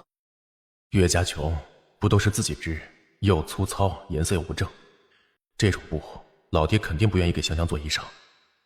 跟妹妹亲热够，丁立春和丁立人才发现炕上多了一只小鹰。小哥俩稀罕的不行，爬上炕就要抓。小鹰腿断了，不许碰它！哥俩不敢再抓，不错眼的看着。雏鹰冷冷看了他们一眼，小脑袋转去一边，继续温柔的看着丁香。是豹鹰，他怎么来了咱们家？或许是香香引来的。半个月以后，雏鹰的腿好了，能够在屋里飞行，也跟丁香更亲密了。除了睡觉，小东西几乎一直窝在丁香身边，小脑袋紧紧贴在她的腋下。丁壮和丁昭商量着把他放归山林，丁香一听就瘪起嘴要哭。人家想收养小鹰。丁立春和丁立人也跟小鹰玩出了感情，都撅着嘴不愿意。他的食量越来越大，肉越吃越多，还不能吃猪肉。哎，咱家养不起啊。若他饿了，还会去偷吃家养鸡和兔子，这被邻居发现，会被捉去卖钱，或是直接打死的。等他长大点再放。屁话！豹鹰养在家里就废了，他跟我们人一样，必须从小就练本事，去天空翱翔，去林子里抓猎物，有本事了才不会被饿死，或是被别的野物吃了。丁香一想，也的确是这个理儿。自家穷，养在家里反倒害了他。为了他好，再不舍得也得舍。次日清晨，天刚蒙蒙亮，丁香就醒了，见炕上只有他一个人，刚想大叫，就看见墙角篮子里的小鹰正伸长脖子看着他。小鹰咕咕飞着，飞来丁香的枕边。丁香坐起来，把他抱进怀里。今天早上要放归小鹰，丁香也想去送一程，但他不能说，只能早早起来。丁昭捧着小鹰，带着丁立春和丁立人准备出门。丁香伸出胳膊，大哭着撵路。小鹰见丁香哭了，挣开丁昭的手，飞到丁香怀里。丁昭只得反身抱起丁香，几人一鹰一起出门。天还没有大亮，地上漂浮着淡淡的雾气，宁静的村落笼罩在晨曦中。村后北福山云遮雾绕，几人向山边走去，穿过村子，走过一片树林，来到山下。丁香抱着小鹰的双手向上抬了抬，小鹰展开翅膀飞了出去，绕了一圈又飞到丁香怀里。他舍不得。丁昭又带着几个孩子走了一段山路，那片屋舍已经在他们脚下。这里视野开阔，山风很大，植被气息更加浓郁，耳边充斥着淙淙溪流声及各种鸟鸣声。几只鸟儿聚集过来，却不敢靠近。此时天光已经大亮，火红的旭日斜挂在东方，天空辽阔悠远，漂浮着朵朵白云。丁香低头亲了亲小鹰，又一抬手，小鹰一下子飞起来，在他们头顶盘旋了几圈，展翅向远方飞去。它飞得不算高，越飞越远，融入那片灿烂的朝霞中。丁香眼里有泪，念叨着：“飞飞飞。”妹妹是想说飞吗？小鹰飞走了，练本事去了。我们应该替他高兴，天空才是他的家。祝愿他练好本事，快快乐乐活下去。看他飞得多远呢！我和弟弟也要像他一样，好好练本事。丁立人重重点点头。回去的路上，几人脚步轻快了不少。丁香1岁半了，能够趔趄着走和跑，坐在这里玩帕子，不要靠近炕沿。听话宝宝丁香了一声，低头玩起手里的帕子，心里却暗喜。哼，身边终于没有人了，可以做那件事了。听到脚步声渐渐去了后院，丁香四肢并用爬到炕沿，再滑下炕，拖着一个小方凳到东厢厅屋门口，站上去把门插上。手太小又不灵活，整只手握笔，为防止被人看到，丁香写的是拼音：东阳公主、荀驸马、伯哥。这3个人是他这一世最亲近的血脉亲人，连大名都不知道。荀大夫人、荀三爷、荀三奶奶、凤姐儿、李妈妈、何嬷嬷、何顺、凤姐儿奶娘。前3人是调包的决策者，凤姐儿是被调包人，后4人是调包的参与者，不知他们还活着没有。夏妈妈，她是另一个乳娘，也是第一证人。严嬷嬷，她也是证人，能证明那天晚上只有李嬷嬷一人服侍寻香，跟巡抚的何嬷嬷有过接触。银丰大街庆官18年8月20，大概50，金马。这是拿错盒子的地点和时间，因为金马造成混乱。夏赏，银丰大街有一个老妪和一个后生找盒子里的宝贝。晚上有2个5城兵马司的人来七口胡同寻找婴儿，称有线索找马红。这2条信息是有人寻找婴儿的线索、时间、地点。七口胡同千金医馆方老大夫，前者是当时丁昭和张氏的住址，后者是丁昭的主治大夫。若老邻居和方老大夫还在，可以证明张氏那时没生过孩子。8月22离京，这是丁昭夫妇带着他离京的日子。指头不灵活，丁香歪歪扭扭写满了一张纸，他又画了李妈妈的画像，那个样子至今还非常清晰地印在丁香脑海里。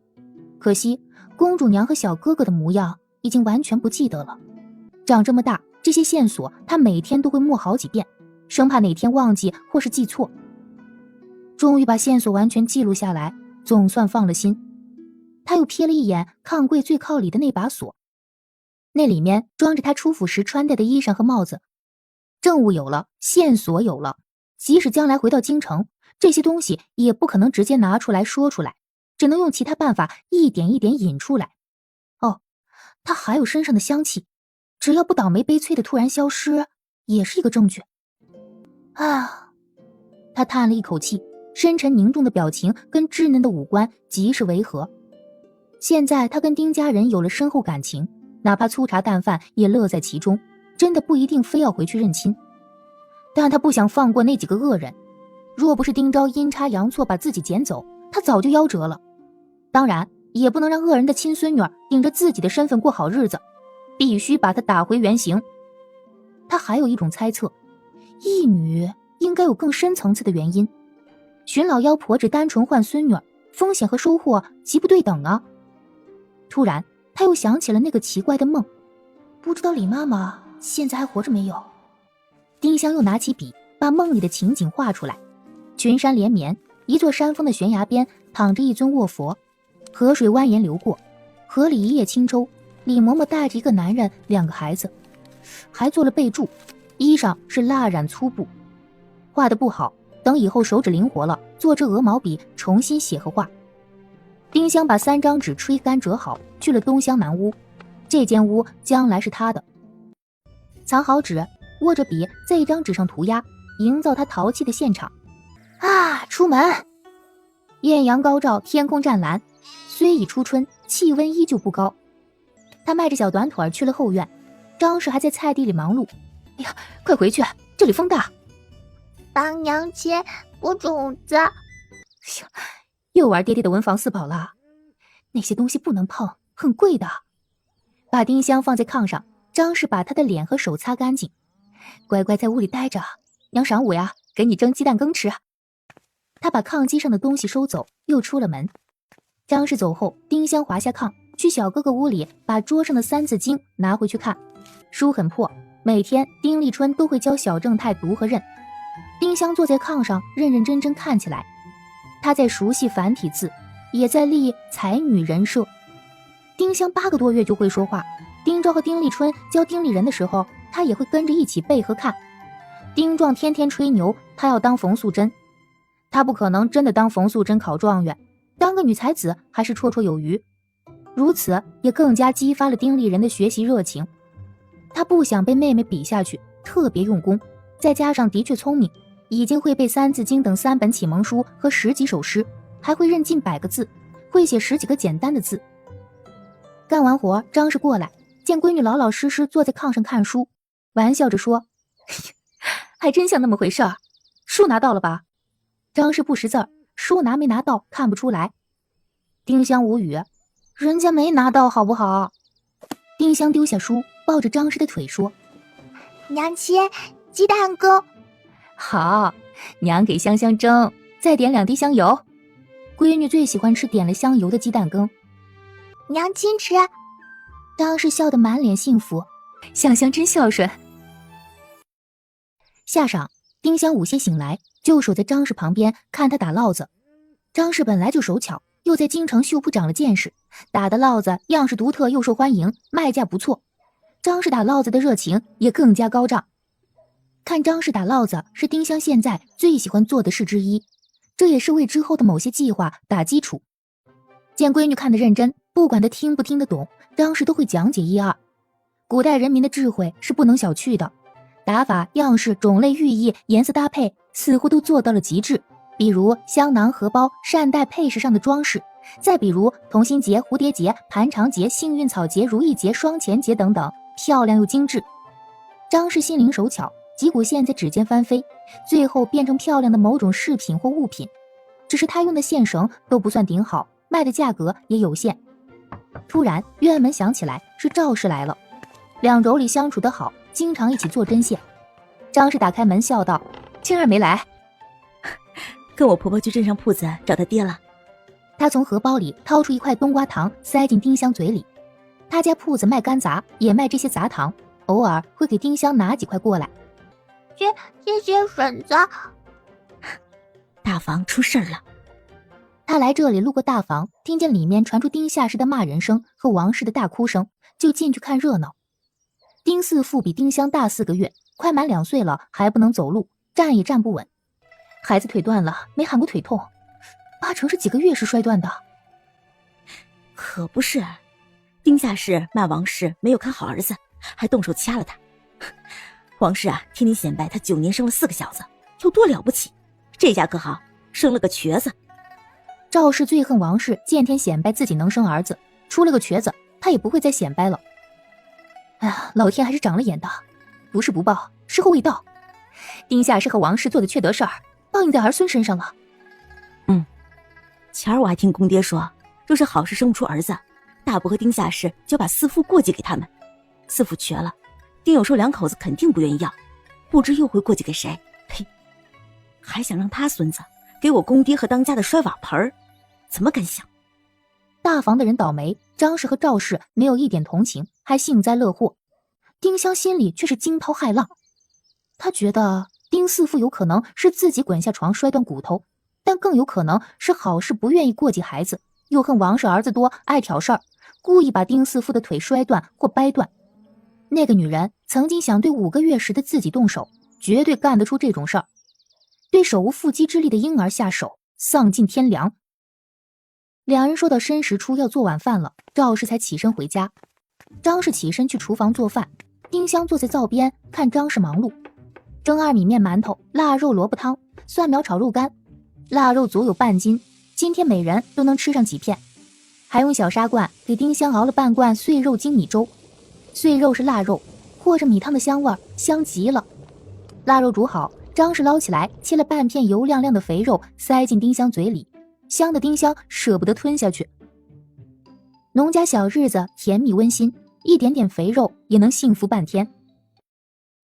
斜阳西坠，彩霞满天，丁香跑去自家门口等爷爷和爹爹哥哥回家，黑子蹲坐在他旁边，这是他和黑子每天都要做的事儿。此时正是收工时刻，村人们扛着农具3、3、2、2回村，丁香大声跟他们打着招呼。李爷爷，夏二伯娘，夏三奶奶。丁香不常出家门，认识的人不多，但认识的人几乎都喜欢她，觉得她见人就笑，也的确漂亮讨喜，比霸道嘴臭的丁铁匠好多了。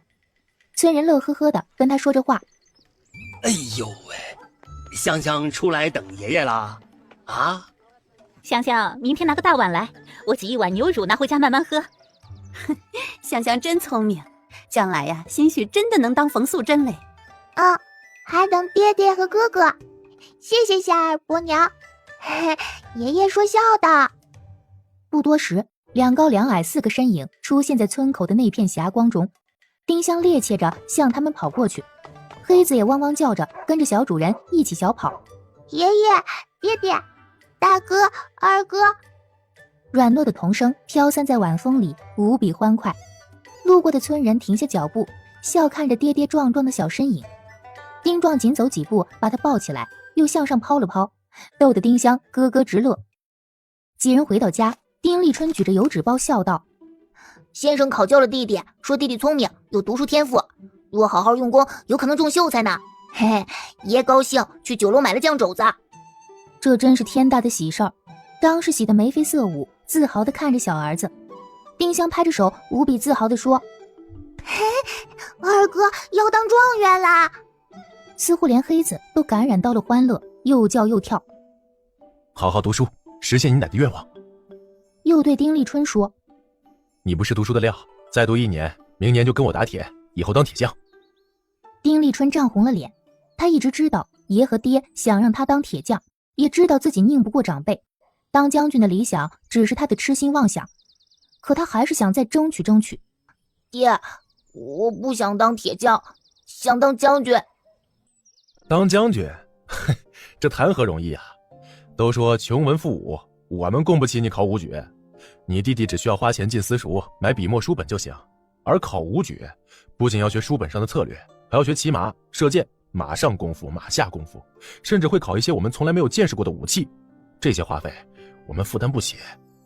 我不考武举，当将军还有另一条路，就是服役进军营，从士卒一步一步干上去。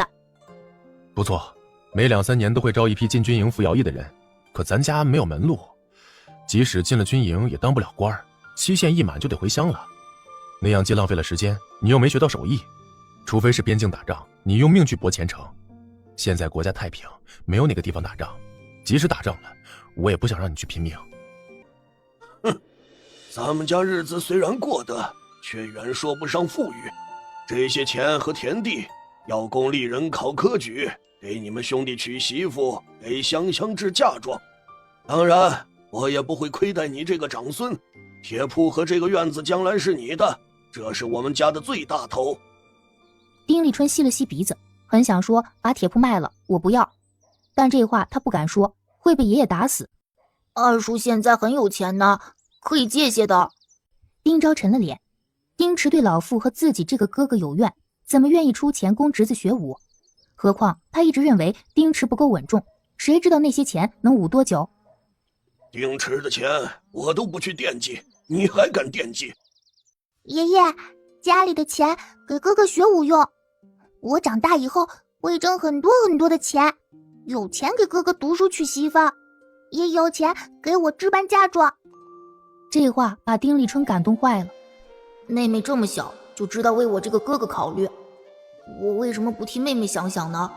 没有丰厚的嫁妆，妹妹嫁去婆家是要受委屈的。我读书少花钱，争取考丙生。先生说考上丙生有禄米，我可以自己养活自己，拎些钱出来让哥哥学武。考丙生哪有那么容易啊？即使能考上秀才，也不知道是何年何月。学武需趁早，过了岁数，就是有钱也学不出来了。我是大哥，理应为弟弟妹妹创造更好的条件。我好好学打铁，多挣钱，给妹妹攒多多的嫁妆，让弟弟考进士。丁壮和丁昭都满意的点点头。丁香心想：别呀，远大理想，不要轻易放弃啊！我不是吹牛，我真的会挣钱，将来咱家不会缺钱的。丁昭像听笑话一样笑道：好，咱家不缺钱，都给香香支嫁妆。丁香翻了一下白眼儿，岁数小，说的话总是被忽视。我真的会挣钱哎！他改变不了长辈们的决定，还是要鼓励小少年好好练武，机会永远留给有准备的人。要不我今年就不读了，读了也没用，不如把钱存下，给妹妹支嫁妆。多读点书没坏处的，读了书的铁匠和没读书的铁匠那不一样的。爷没读过书，也没见爹跟爷有什么不一样。见丁昭抬了抬手，吓得后退2步。丁壮听了大孙子的话，才知道自己被儿子鄙视了，鼓着眼睛吼道：臭小子，教了几句酸文，连老子都埋汰。丁香搂着丁壮的脖子背起了书，以转移他的注意力。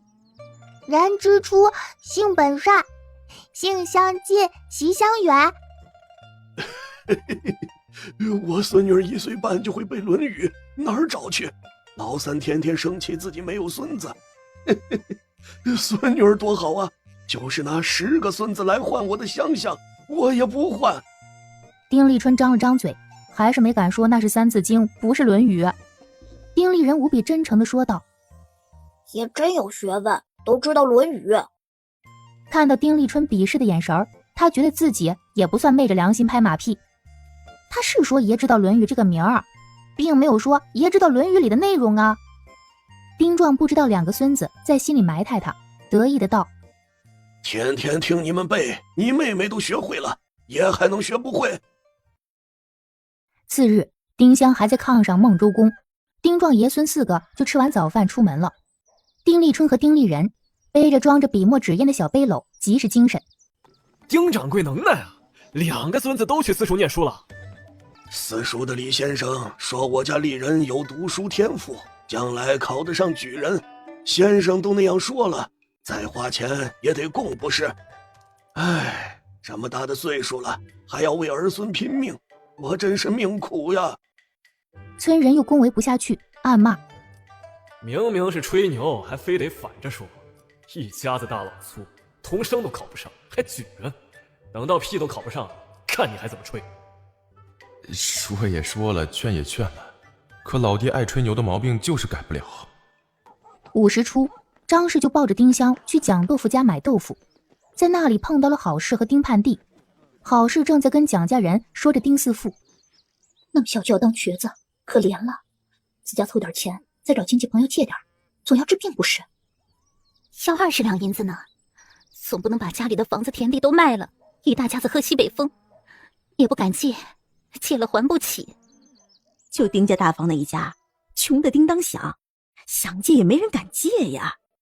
张氏和丁香进来，郝氏不由自主后退一步，他特别纳闷儿，这死丫头怎么一看见我就哭？几个月的奶娃娃不可能看出我想扎她呀，除非她是妖孽。今天丁香想听郝氏如何说丁四富的事儿，没有一看到他就哭，而是笑眯眯地招呼着人：蒋奶奶、蒋大婶、盼地姐姐。就是不招呼郝氏。见闺女没哭，张氏就没躲着郝氏，他也想知道丁四富的事儿。哎呦呦，香香越长越俊了，不怪丁掌柜稀罕他。小嘴也甜，别说丁掌柜，就是我也稀罕到心里了。丁香的明媚和讨人喜欢，又让郝氏一阵内伤。这死丫头片子，穿着柳绿色细布绣花长袄，头顶还系着小揪揪，头上是绸子的，长得比小子还胖，白白嫩嫩，漂亮的像年画上的金童。再看看自己闺女，衣上补丁落补丁，袖边和裤边接了2圈边，这是丁大富传给丁二富，丁二富又传给他的。都是丁家姑娘，差别怎么这么大呀？我闺女被所有人不待见，那死丫头片子却被当成宝宠上天。郝氏阴恻恻的眼神让丁香一个机灵，抱住张氏的脖子背过身。蒋家儿媳妇又恭维张氏：哎呦，丁二嫂子的金耳钉好看呢！我生下香香，公爹高兴给了我5两银子，本来是让我买根金簪子，我没舍得，只买了这对金耳钉。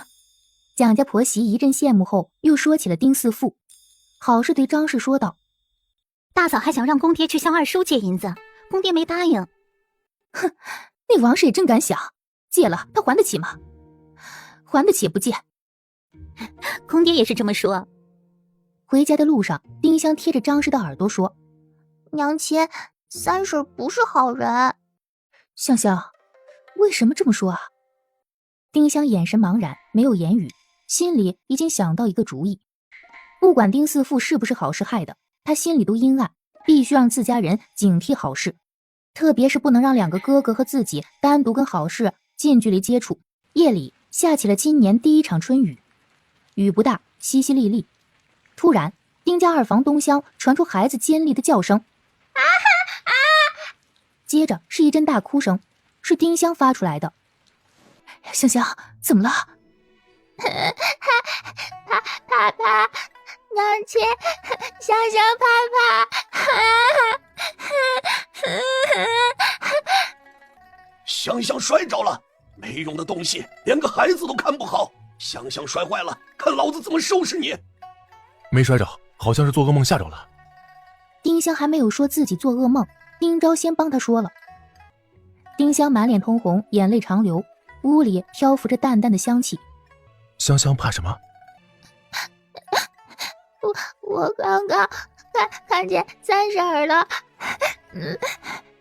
张氏吓了一跳，赶紧环视一圈屋里，只有他们三人。三婶没来，刚才香香定是在做梦。我看见三婶拿着长长的针扎我，还看到她把一个小弟弟扔下地。这是什么噩梦？当家的都说小孩子有天眼，能看到大人看不到的东西。你说香香是不是看到了什么？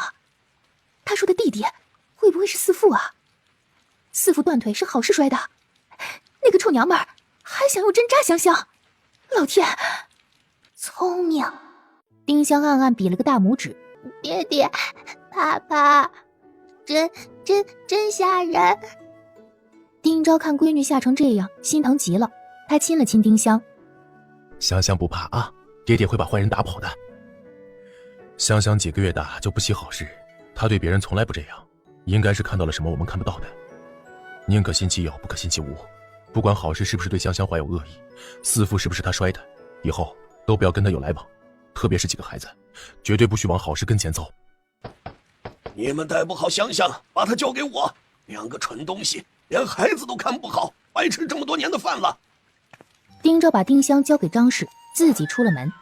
他小声跟丁壮说了丁香做的噩梦，丁壮也愣了愣，骂道：怪不得香香一件好事就哭，那个臭娘们儿不会像表面那么老实，进那个是什么黑，她跟丁夏是一样坏，居然敢拿针扎香香，活腻味了。还没拿针扎，那是一个梦，或者说小孩子的天眼看到了什么，这事儿我们知道就行。爹，你不要说出去，对香香不好。老子还用你提醒？小娃的一个梦说出去，别人也不信，可是我信。香香跟你娘一样，是仙女下凡，与别人不同。香香得上天眷顾，要长命百岁。那好事不是好人，万莫让他靠近香香。在张氏哼哼的催眠曲中，丁香酣然入睡。